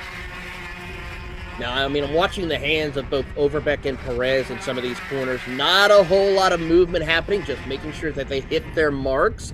Very smooth with the carts right now. Very important to do so as we go a little further back as Corsi is leading that second group. Him, along with Levi Getz, have found their way around Henry Wheeler to try and see if they can make a charge. Currently, right now, they're quite a ways off. They're about half a second off the pace of your top three. It was Wheeler before that was leading this group. So they continue to trade dance partners as that blue and yellow machine tries to hold on. Corsi, up 5 by the way in this race, was one of the drivers who did not fare well the best when it came to the weather and had loose front end as a result of some of the trouble spots that picked up his comp cart. Looking very comparable here today. Was very much looking forward to today on social media in terms of the progress they've picked up so far with their camp. Very active as well in the Stars Tour, for example, has made some appearances over there. Texas Sprint Racing Series, another one of those that is a part of the Southeast region that tries to appear at the national stake and has been able to break away here from everyone else in that pack as we go back to the leaders. No changes up at the front of the field. Perez going to stay right behind Overbeck, wanting to try and just make sure not to lose him and let him run away like we saw in the pre-final, and doing a great job of that. These two heavy hitters really wanting to showcase to be that first winner in the KA senior category in this Apex Karting Championship. They'll work their way out of the final corner. A little bit of a gap stretched out here. Perez trying to hold on as they come across 3 minutes plus 2 laps to go. And for Perez, when do you make the move is the question. We've seen how he's already picked up a couple penalties over the weekend here from the heat races. How do you get this done cleanly without putting yourself at risk of getting yourself into an instant responsibility or anything like that? In other words, how do you keep it out of trouble compared to what we've seen from some of the others in terms of the battle pack so far? Well, try to take that run if you got it. If you get the run, as we watch a pass for position between Avrutsky and Getz, as Levi Getz will drop back to the 7th position. Beautiful pass right there by Avrutsky. And it's just a matter of just being patient. Taking the run if you got it to get around your competitor, and then not trying to continue battling. You get it, you try and see if you can maintain and hold a gap ahead of your competitor is what's critical. None of this passing back and forth, because then you're just going to then bring everybody else back into this and make it, instead of a 2-horse race, it could be a multi-cart of revenge for the race lead. At the very least, it could go up to 3 with Roussel because he's lost touch to Perez. But for the others, it's becoming what you would normally see with the IAME, the engines, where you get some of the separation. Your various different groups of similar speed karts seem to mesh together these types of races in the closing stages. Getz trying to follow Vronsky right now in the battle for 6th position. See Vronsky so far. Average pace around the 44.5s for much of the race in his say. For comparison, there is that wind we talked about. It's starting to swirl. It's now the headwind. And that was a concern for teams earlier on because it would impact the ability to make passes like this. Still able to get done with the raw speed from Vronsky. But some of the other teams, in particular on the junior side, remember, did mention that that would impact how things would go for the overall speed of these karts down that straightaway later on today.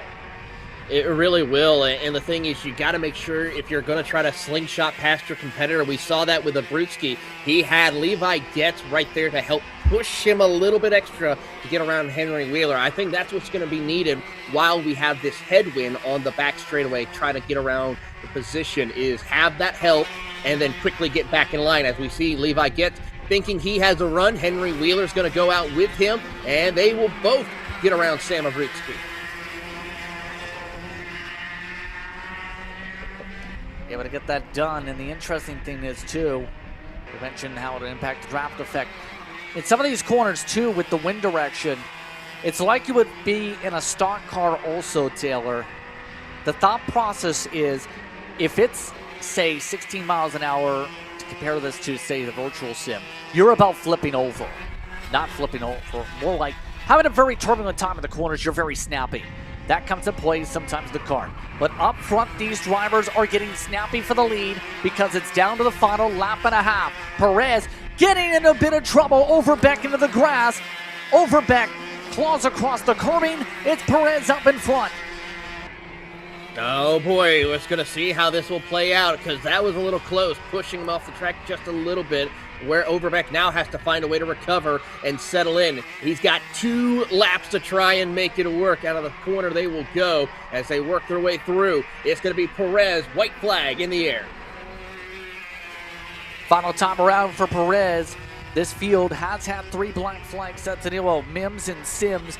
All those drivers, though, tail end of the running order for now. But for Perez, can he keep it clean for one more time around? Working his way through the gusty winds.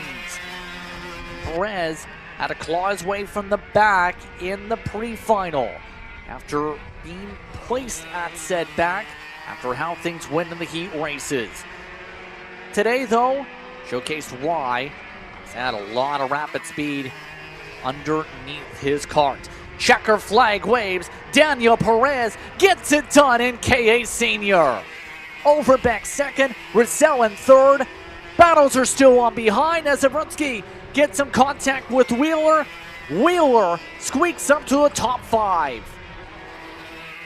Great racing right there. Wheeler Getz and Abruzzi have been battling it all day long and putting on a great show. But for Daniel Perez, an incredible drive here, as wonder where Abruzzi is going as he tries to go into where he would go out onto the track. Almost wonder if the motor might have got the chain knocked off here in particular. That can happen with some contact.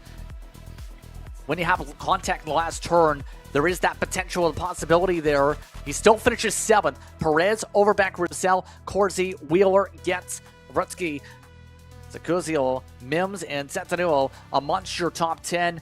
Sims in 11th in this one. So the DPC Motorsports machine is able to come up in front. We'll take a break. Your 2 runs through for your finals. More coming up on Kart Chaser. Cat food marketing. $9.99 a month. Dude, Caleb, wake up. Dude, we're live in 5 minutes. Let's go. Come on. What are you doing? Dude, I'm so sorry. Xander had me in a cat food marketing meeting till like 2 a.m. last night. Come on, man. Do you have anything I can drink? Dude, I got the perfect thing for you. Perico. It's a healthy energy drink alternative. Perico, non-GMO, gluten-free, kosher, magnesium, B12, B6, yeah, it's good. B5, biotin, and 0 sugar? Pericazo. Try Perico, made with natural ingredients, organic caffeine, and supports your metabolism. Try the new official energy drink of Kart Chaser.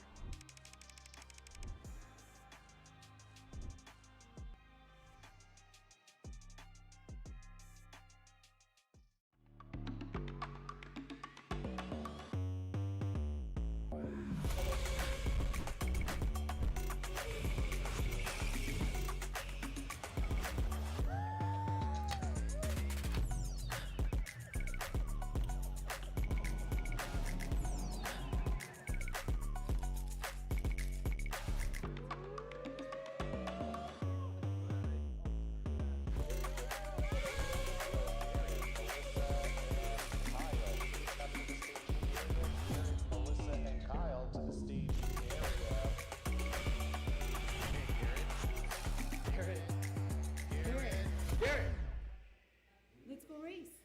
Come on, man.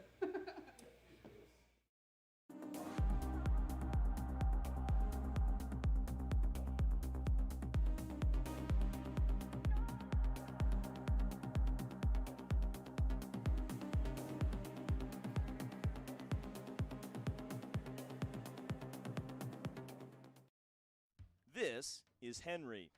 Henry feels sad.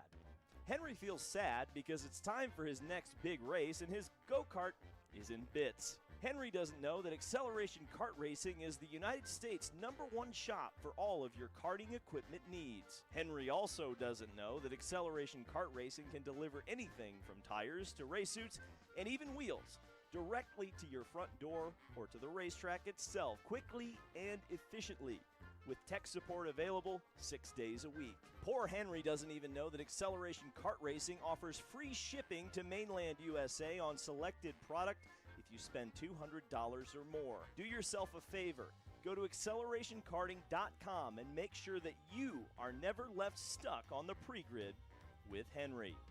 Be smart and don't be like Henry. Join us for the biggest kart racing convention of the year, the 40th OVKA Kart Racing Trade Show and Swap Meet, Saturday, January 24th, Robert Center, Wilmington, Ohio. Whether you're into sprint karting, dirt and oval racing, road racing, unlimiteds, or vintage karting, there are deals here for you. Shop our 60,000 square foot show floor, filled with the karts, parts, and supplies you need. Network with kart racers of all disciplines from across the country. Get insights from experts at our performance seminars. Visit our Intro to Kart Racing open house to get started in racing. Visit OVKA.com. Vendor registration is now open. OVKA.com.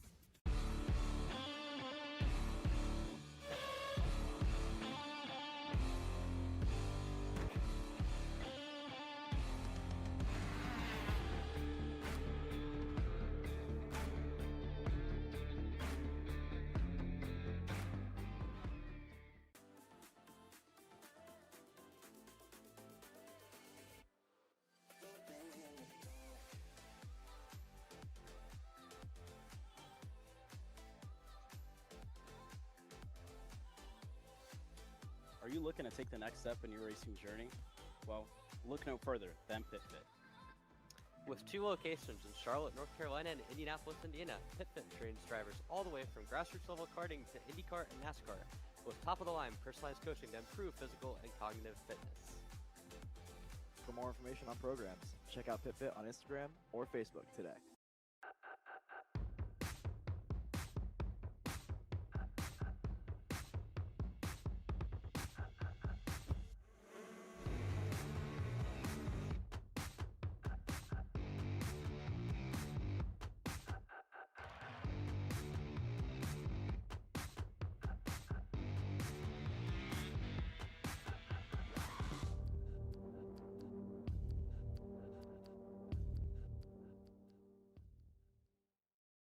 Are you ready to get behind the wheel? From Formula One to NASCAR and IndyCar, all the pros start here.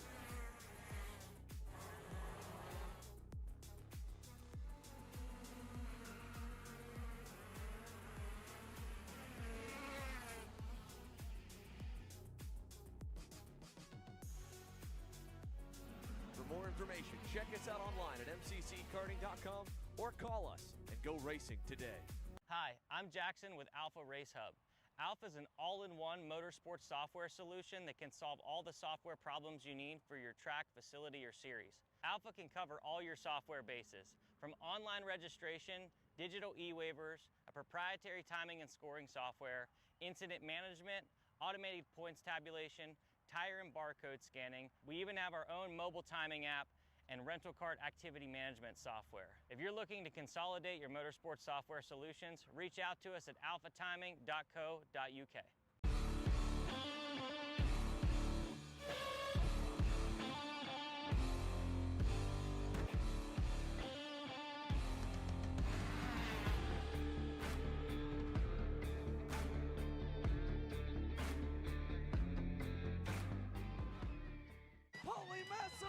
Wins the Wisconsin Grand Prix!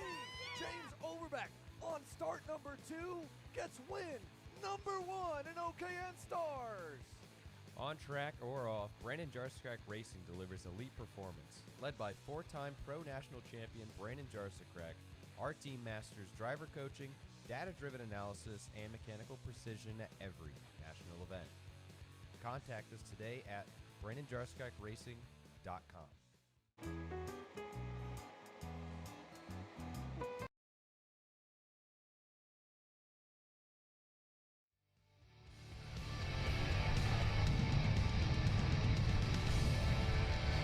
Kart's on track as it's time for our third final of the day. It's the minis and the micros, a part of your morning session.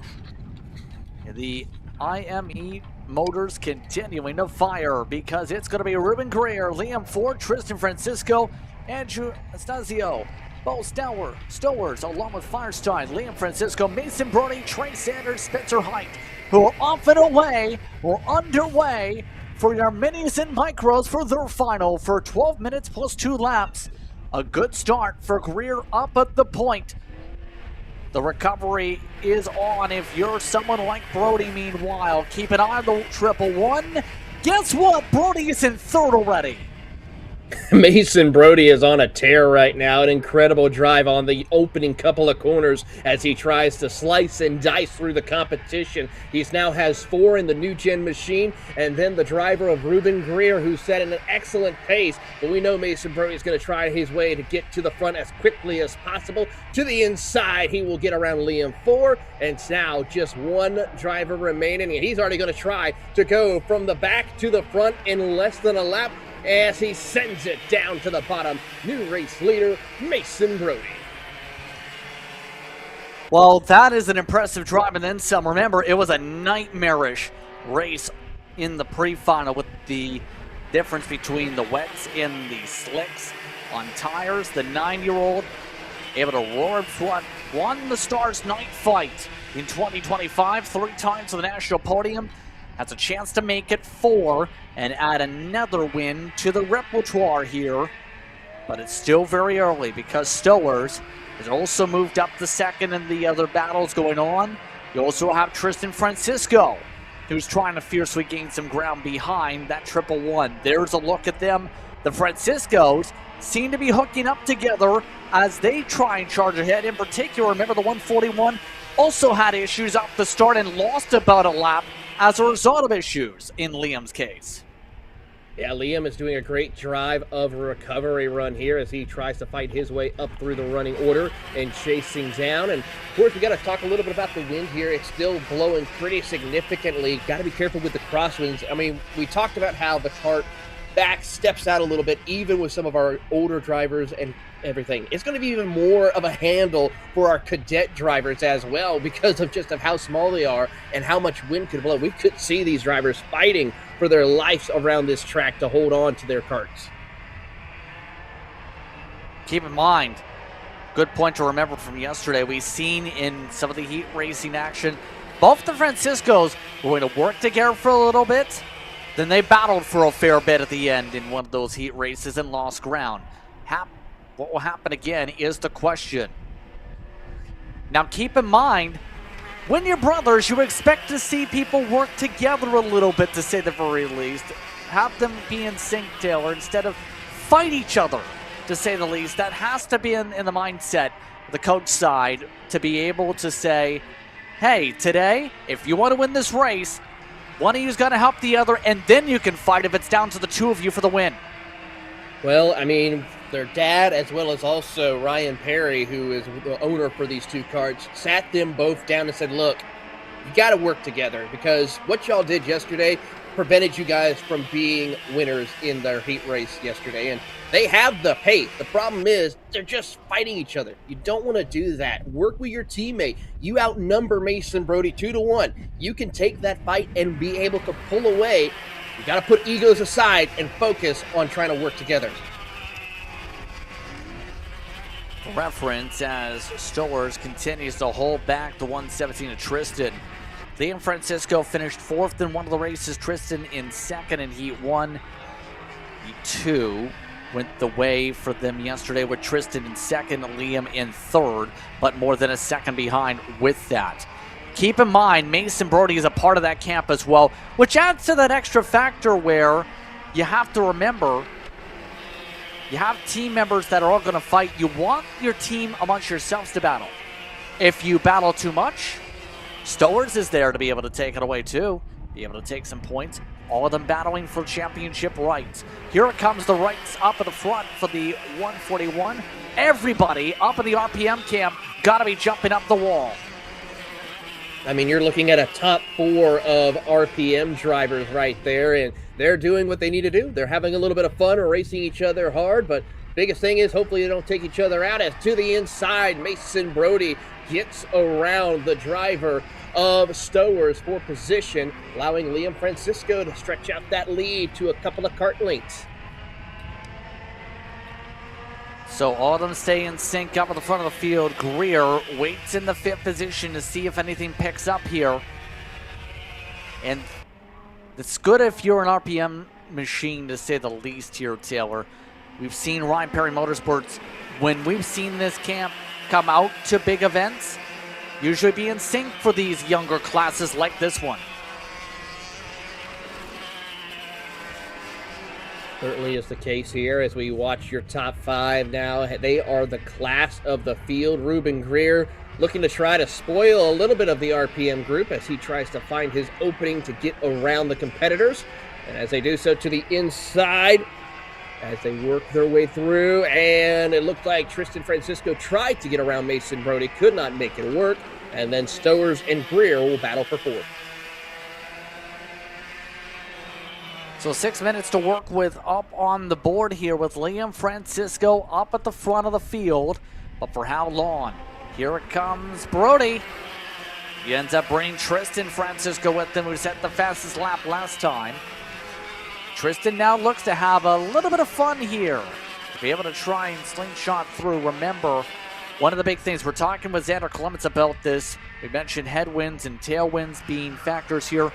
Yeah, there's the thought you can have the wind coming from behind, but there's also the impact of the lead kart. That's an important point to think about, Taylor. With these winds here, depending on the corner situation, and with the backstray in particular, if you have that wind shooting out in front of you into your face, it's going to impact the draft much more for a lot of these drivers, because that lead kart is going to be having the wind just blow them in the face and basically slow them down. The tailwind, if it's behind them, not going to be a big of an effect from behind. And you see how that wind continues to gust in front. Now the Francisco's getting a little argy-bargy. 3 wide for a moment. Squeaking through is Greer as they all battle it out. Intense battling has seen the pack implode for a moment. It did a little bit, but Ruben Greer was able to battle it his way and get the position. Mason Brody also out of it. He's now in 3rd position instead of leading, as Liam Francisco still maintains the race lead. A beautiful pass, and now as they come out of the final corner, a big run coming from the driver of Ruben Greer. He's looking to try to see if he can get the full front. Yeah, this pass expected to come up yet again. You see just how they stay tucked up. Not close enough this time. So what's the thought process if you're Ruben Greer here? Because you've seen all the RPM machines willing to go back and forth, Taylor. Now you have a lot of those karts splintered up a little bit, a part of the RPM camp a little bit. But you still have that pressure to be able to try and control this pack. You have the potential of that hive mind, so to speak, that can come into play here in these closing stages with under 4 minutes to work with. Like we touched on, when you have that run, you got to take it and quickly get in line to try to prevent you from getting freight trained around this circuit. Find the opening, take it as they come through the first little S's onto the back straightaway. Do we see Ruben Greer take out and jump out and head? No. Gonna stay right behind. Now shows the nose. You see Brody ready to go with him. He is itching to pull the trigger, but knows it's not the right time. He's still got plenty of time to work it through, and you don't want to bring the other Tristan Francisco and Stowers into the mix, which is about to happen. Looks like another send coming up. Brody able to recover back after that initial shove off in his machine. So Brody back up to P2, and air poke as well for Tristan Francisco. Tristan likes to go back in line. 3 minutes to plot and plan what the move is next. By the way, Stasio is down in 6, 4 seconds back. Liam 4, lost touch, 7 seconds back of this. Trey Sanders, 12 seconds back. Everybody, freight training Greer. This is not working out how Greer had it working earlier, where it was a very comfortable time for him in the wetter conditions on raw speed. In this final, it's been an absolute battle to try and battle with the Team Goliath. Brody finds his way to the point. Here comes the battle for second after the bog down. That forces Liam Francisco to drop down yet again as a result of the timing of that pass. Beautiful timing right there for Mason Brody, and he will see the situation change once again for Liam Francisco. Now he's got some help from Ruben Greer. He's not that last card. He's getting a nice run of the draft as they head down the back straightaway. Here comes Tristan Francisco to the inside with plenty of help, but gets pushed up the track a little bit, has to back down, and Mason Brody goes from first to fifth in just a corner. That's how quickly things can change here. We still have about probably 4, maybe 5 laps to be able to battle it out here. Coming around this time through.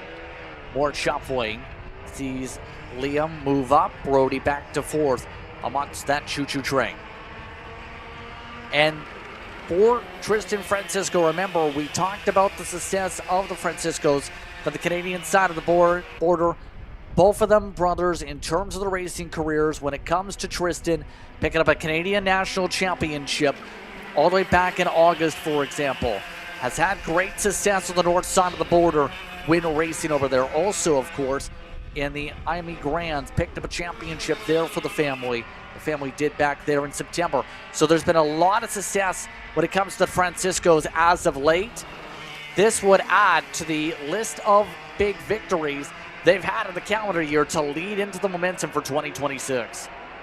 Absolutely, as Mason Brody will get around Liam Francisco now, and here comes Stowers. Thought about going to the inside of Francisco's. Thinks about it. Goes back in line here as they now try to regroup and try to hunt down Tristan in the closing stages. Big push from the draft as they close in on Tristan Francisco. Draft has been huge. About this distance, it takes a lap to recoil it up. Last time by, for reference, Brody a 48 flat. It was 48.2 from the lead car of Francisco. Coming up to 2 laps to go here from NOLA Motorsports Park. Brody, who's been the dominant force all weekend, looks to try and send it. Goes to the dog leg, up to the final corner, up the inside, gets the pass, makes the move, and it's Brody back up to the point. It's going to be difficult for Brody to win this. This may end up not being a situation where you want to lead on the final lap with how big the draft is, especially with how aggressive the blocks are getting. Mason Brody going all the way to the bottom of the racetrack, placed his kart, though, just in time to set himself up for the corner, allowing Liam Francisco to get around and hold on for second. Now drops back to third with his brother just ahead of him. Liam trying to make sure he can get his way back around Mason Brody for the final time as they work their way around the circuit. 1 lap to go next time by.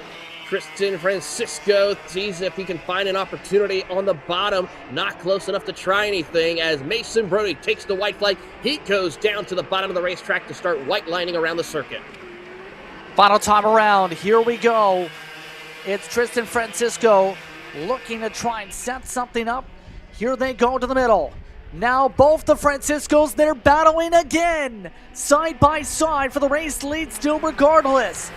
Tristan Francisco couldn't make it stick. Liam Francisco goes alongside and pulls forward. Stowers drops a tire, falls back to 5th. It comes down to the run through the S's. Coming up to the hard right-hander. Watch for a lunge. Brody goes middle, blocks it down. Will there be a send through the dog leg? Cutting on through for the final corner. Brody covers it off. Brody exits the corner with no issue. The run comes from behind, coming from Greer. It is all Mason Brody who gets it done in the minis. Incredible drive right there by Mason Brody to come home with the win. How about Ruben Greer with the last lap or last corner lunge to get second spot away from Liam and Tristan Francisco. And of course, for Bo Stowers, tough break for him. Had an incredible drive until he went off the track a little bit. Intense racing yet again. It's the difference of 0.135 seconds for Brody. Greer gets a 6/1,000 second difference over Liam Francisco. Tristan Francisco in 4th. Stowers gets the top 5. Anastasio in 6th. 4. Sanders, Height, Firestein in the top 10. Overall, Height, remember, already picking up as a result of the OE Micro, the Micro win. So with that, we have one more race to go for the morning session. And that race will see a competitive one for the juniors. Because now you have Colton Snegenberg coming back from a burn yesterday that lost him a lot of ground in the first place. And he was able to charge up to 3rd. He's going to be one to watch for, Taylor. The fastest driver in warm-ups will start in 3rd behind the 2 that were battling out for the lead earlier today in the pre-final. Park arrives, Tyrone Kemper Jr. You're talking about 2 of some of the biggest superstars in KA junior competition about to go head-to-head here in the Apex Karting Championship. Colton Schneegenberg, don't forget him. Cameron Johnson, also another hard hitter that will work their way around the circuit. He's going to be one to watch as well, especially if those 3 go head-to-head and have some issues that may arise in the finals today. We're excited about this one here, and we'll see how it all go down in the next 5 minutes.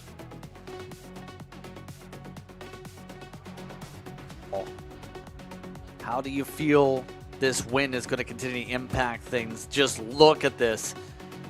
These trees, the palms are basically trying to blow upside down. It's like a sideways hat right now for some of those trees. Oh, yeah. You're getting a lot of wind off the coast here of Louisiana, and it's going to really affect the handling. I'm surprised that these mini drivers were able to hold on for a lot of things going on and how they were able to maintain their karts. Great driving from them, and I got to say, it's only going to get more exciting with the junior drivers coming up next.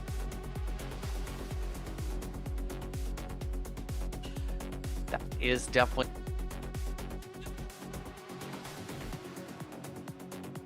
Continue to work their way through inspection. Take the opportunity to talk through and work through some of the other results. Still waiting for some of those official bulletins to officially pile their way through after those races. But again, the points conversation for this class coming into this race for the juniors, it is Parker Ives. Remember, with the advantage, 194 to 185 over Tyrone Kemper Jr. But take a few moments to let you listen to the music and get into the groove. It's time to bop to some electric. Let's get very entertained with some beats.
Gee, looks like we're missing the engine. What the hell am I supposed to tag? What do you mean? It's my Greyhound. It's all I need. Where's the rest of it? It doesn't matter. It's a Greyhound. You gotta make weight. Okay, you're good. I'm sitting by here with Kyle, our race winner. Tell me how you did it. You were blazing fast out there, and I mean, you don't even have a go-kart, man. Tell me about it. Yeah, you know, Norberg, Schmorberg, the Greyhound-powered Greyhound was great today. You know, it makes the difference. And the team's been working really hard back at the shop, and, you know, just shout out Greyhound. Thank you, Kyle.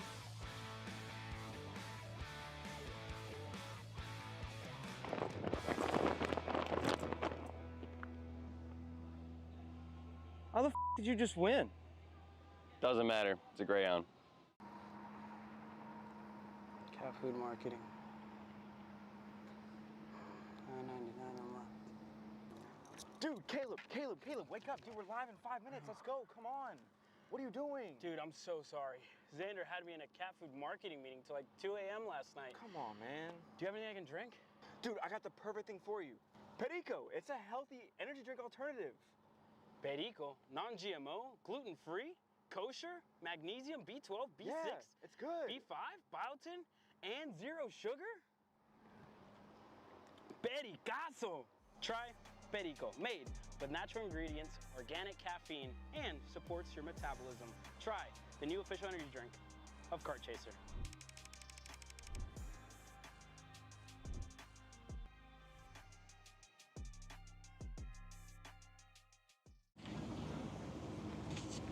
Kyle, what are you doing? It's got my new Greyhound seat. You don't even have a cart. Doesn't matter. I have a Greyhound. Who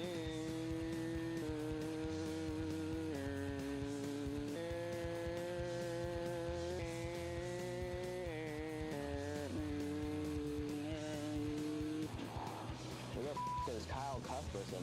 Doesn't even have a go-kart. Doesn't matter.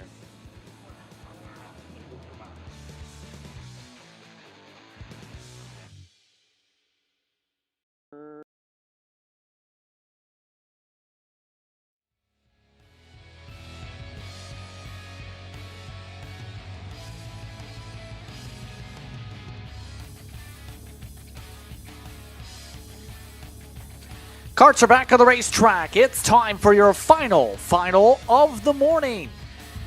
Tracks is dried out for the most part, except for some big puddles, but it has seen some good battling so far. No one's gone to the point of risking descent into the grass. I just jinxed it. I absolutely jinxed it. I was thinking of puddles. I said the word grass, and someone went into the grass. What else can you say? That's the 856 of Oliver Nybird, who has been having a rough time today after falling a lap down in the pre-final. That is your 9th place starter. We'll have to catch up to the rest of the field. But it's Parker Ives that starts at the front of it over Tyrone Kemper Jr., Coulter Snegenberg with Cameron Johnson and Sean Portnov in the top 5. Jeff Price in 6th. Riley Davalier, she'll start alongside Harrison Burklow. Kemper was set to start 9th, but is still catching up to the field. Sivakumar and Lapin are the rest of the drivers. Field now sorted in the tram lines. A couple trying to heat up their tires. Are you ready to battle in some heavy crosswinds, folks? Because the green is out. We're underway for the KA Junior Final. Ives getting clear up at the front. Kemper Jr. stays on the rear end as they immediately snake their way down the straightaway. Snegenberg fights hard to hold on to third over Johnson. Oh, wow. Kemper Jr. tries to plot and plan as more trouble behind. One of the drivers kicked off the racetrack. Everyone else zips out of the scene as off the track goes Ives. Trouble for Parker Ives as he goes off the track. The other driver who also went off was the 864 of Harrison Burklow. And now your whole field is jumbled up in different positions as we see for Tyrone Kemper Jr. has pulled away, leaving Colton Schneegenberg in the spot to try and see if he can hunt him down. Cameron Johnson also went off in that same moment with Parker Ives. So that seen Johnson get shuffled all the way down the order to the end of the top 5 also. That's exactly how you draw it up, so to speak, maybe for Kemper Jr. Not really, but still, that's how you get an advantage. But Price up to the top 3 as a result of the chaos. Remember, he lost a spot coming to the checker flag on the initial run. Jet Price battling it out with Parker Ives already. Ives making the pass. That's how quick the 848 is here. Already the rear end of Sneakenberg on the stack up. Already indeed, and he is going to try to find his way back around to the inside around Colton Schneegenberg for the second spot. Let's see what the gap is going to be as Jet Price follows suit. And unfortunately for Harrison Berklow, his day is done as he has been asked to clear the track. As the gap now 2.7 seconds between Tyrone Kemper Jr. and Parker Ives. Berklow hasn't pulled in. He is a lapper in front of the field, in fact, right now, Taylor. So we'll see how that impacts the second pack. That was a close call as Berklow lets by the leaders. Ives and Johnson now battle it out as they try and find a way to close up 2.7 seconds. That is going to be pretty difficult to close up here over the course of 9 minutes, though. There's a lot of time to do it. We've seen gaps like that get reduced on long run pace. They certainly have, so I'm not too worried about it. And just as I say that, Parker Ives sets a very fast lap time. In fact, your top 3 almost ran identical laps, so it's going to start to stabilize just a little bit. But the thing is, Johnson and Ives have got to work together. As you see behind Schneegenberg, Price and Portnoy are really going to go at it for position. Yep, exactly. Portnoy, meanwhile, recovering from one of the off tracks we've seen earlier on already. Progressing pretty well ahead of some of the other drivers here. Portnoy has done decently, has been a solid middle of the pack to edge of the podium runner here.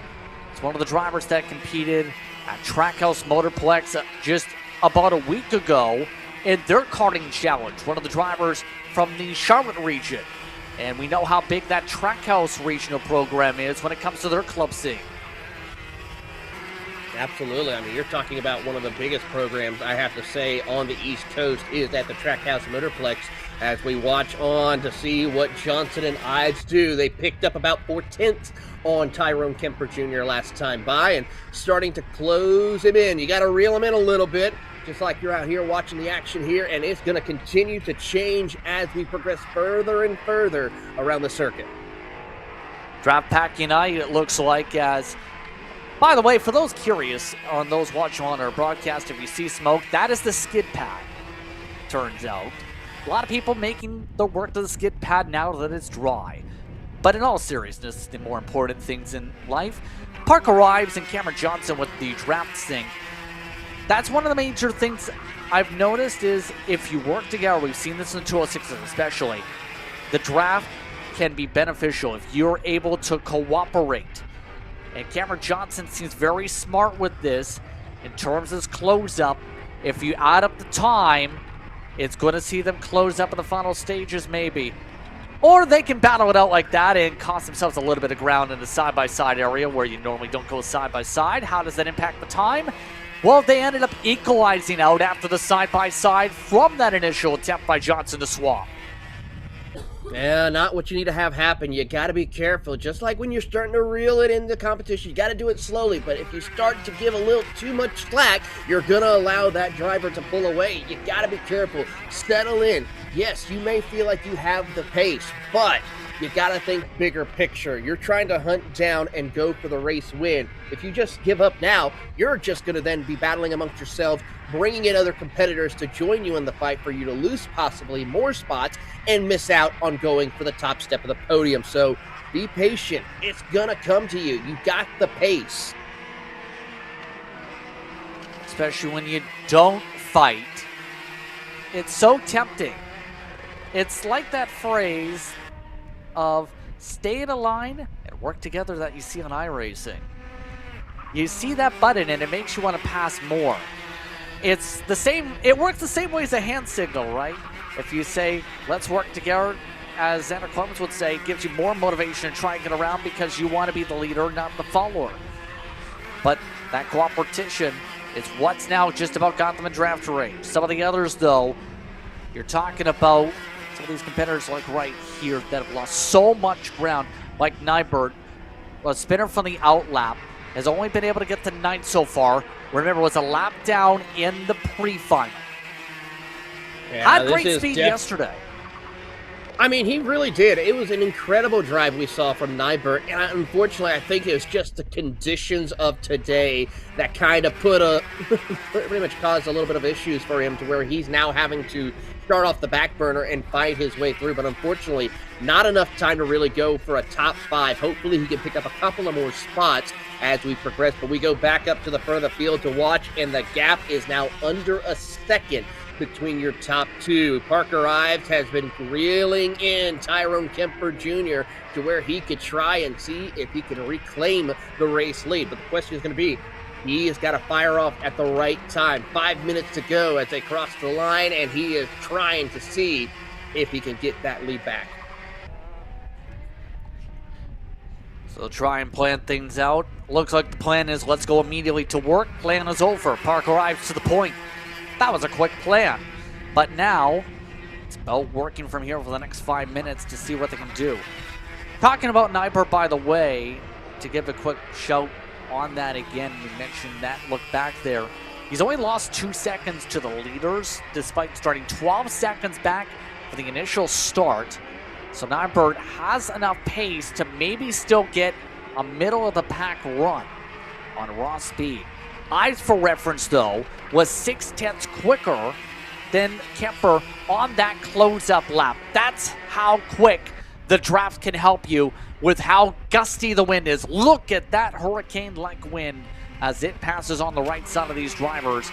Kemper Jr. doesn't take a risk and doesn't go for it this time.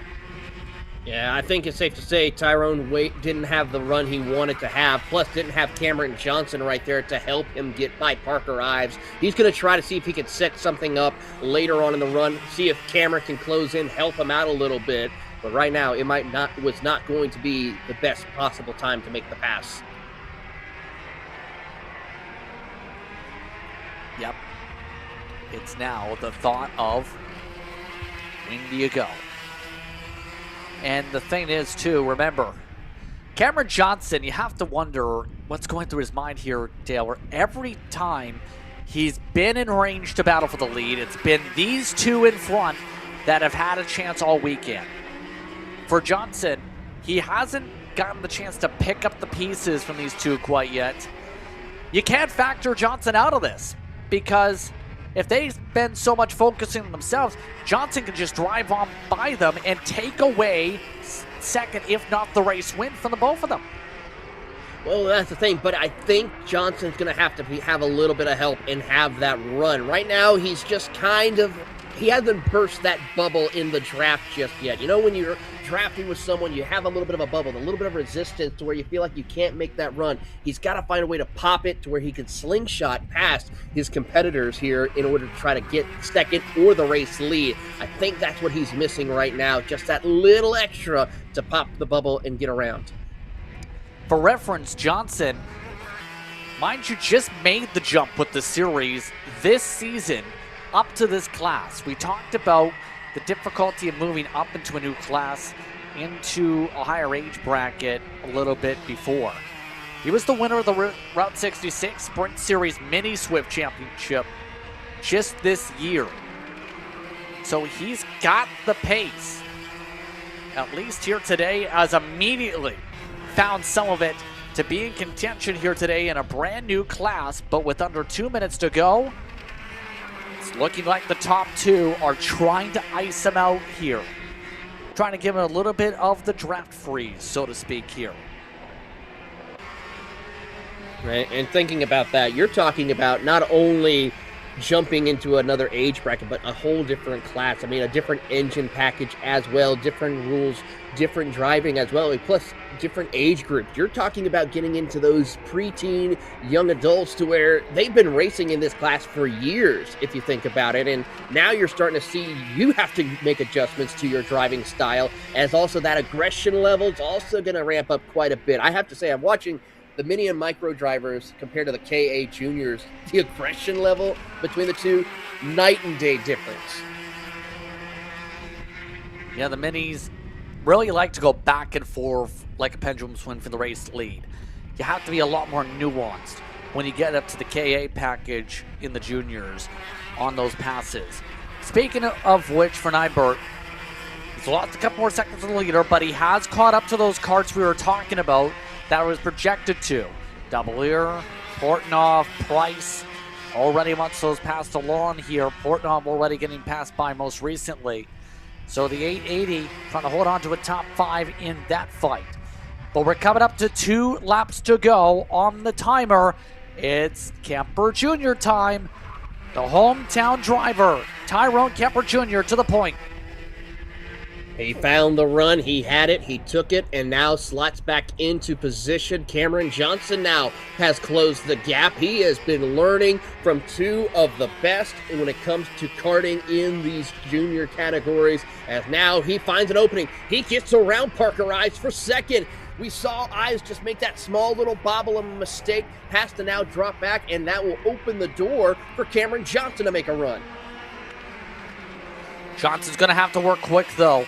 It takes a couple laps to close, and he's got a couple laps to be able to do something here. Less than 2 laps to go. Johnson wants this and wants it bad. Blocking off Parker Ives. Ives stays on behind and looks to see what he can do here. Coming up to the white flag this upcoming time by. The distance is growing because of an off tire. Slows things up. Both Johnson and Ives holding each other back now. They're costing themselves oodles of time as Ives goes back in front for second. That is what Tyrone Kemper Jr. needed to try and take home a chance to win on home soil as he comes across the line. White flag in the air. The gap is 1.1 seconds. It is going to be pretty much smooth sailing as long as he keeps a consistent run for the final push. Tyrone Kemper Jr. throughout this weekend has proven why he's been a rising star in the racing scene. He's picked up a couple national titles in WKA competition. He's been fast whenever we've seen him in some of the various national series in 2025. But for the NOLA native, he'll get that all much sweeter victory coming through the final corner. Tyrone Kemper Jr. will get the checker flag and gets it done in KA Junior. Kemper Jr. gets the win by almost a second. Ives holds on to that spot with Cameron Johnson in the top 3. Snegenberg in 4th. Nyberg the top 5. He's able to claw his way back from 12 seconds back of the pack to start this one off. Double ear and Portnoy up there with Price, Lapham, Sivakumar, and Burklow. Burklow was a DNF along with Sivakumar. Your thoughts on the morning session, Taylor? Pardon me there. It's all good. You saw a little frustration right there from Parker Ives to Cameron Johnson. I saw that cool down lap. But overall, this entire morning session has been incredible racing from start to finish. Some close calls, close racing action. I only can imagine what we're going to see this afternoon, but make sure y'all tune in for that as we get set for the 206s. It's going to be a fun afternoon to close out our inaugural weekend for the history of the Apex Karting Championships here in the Southeast. But on that note, it's just about time to say goodbye. It's time for lunch for those on property. Be sure to tune in for the PM sessions here on Kart Chaser. For Taylor Burst, for everyone on our crew, we'll see you in just a little bit here from NOLA Motorsports Park.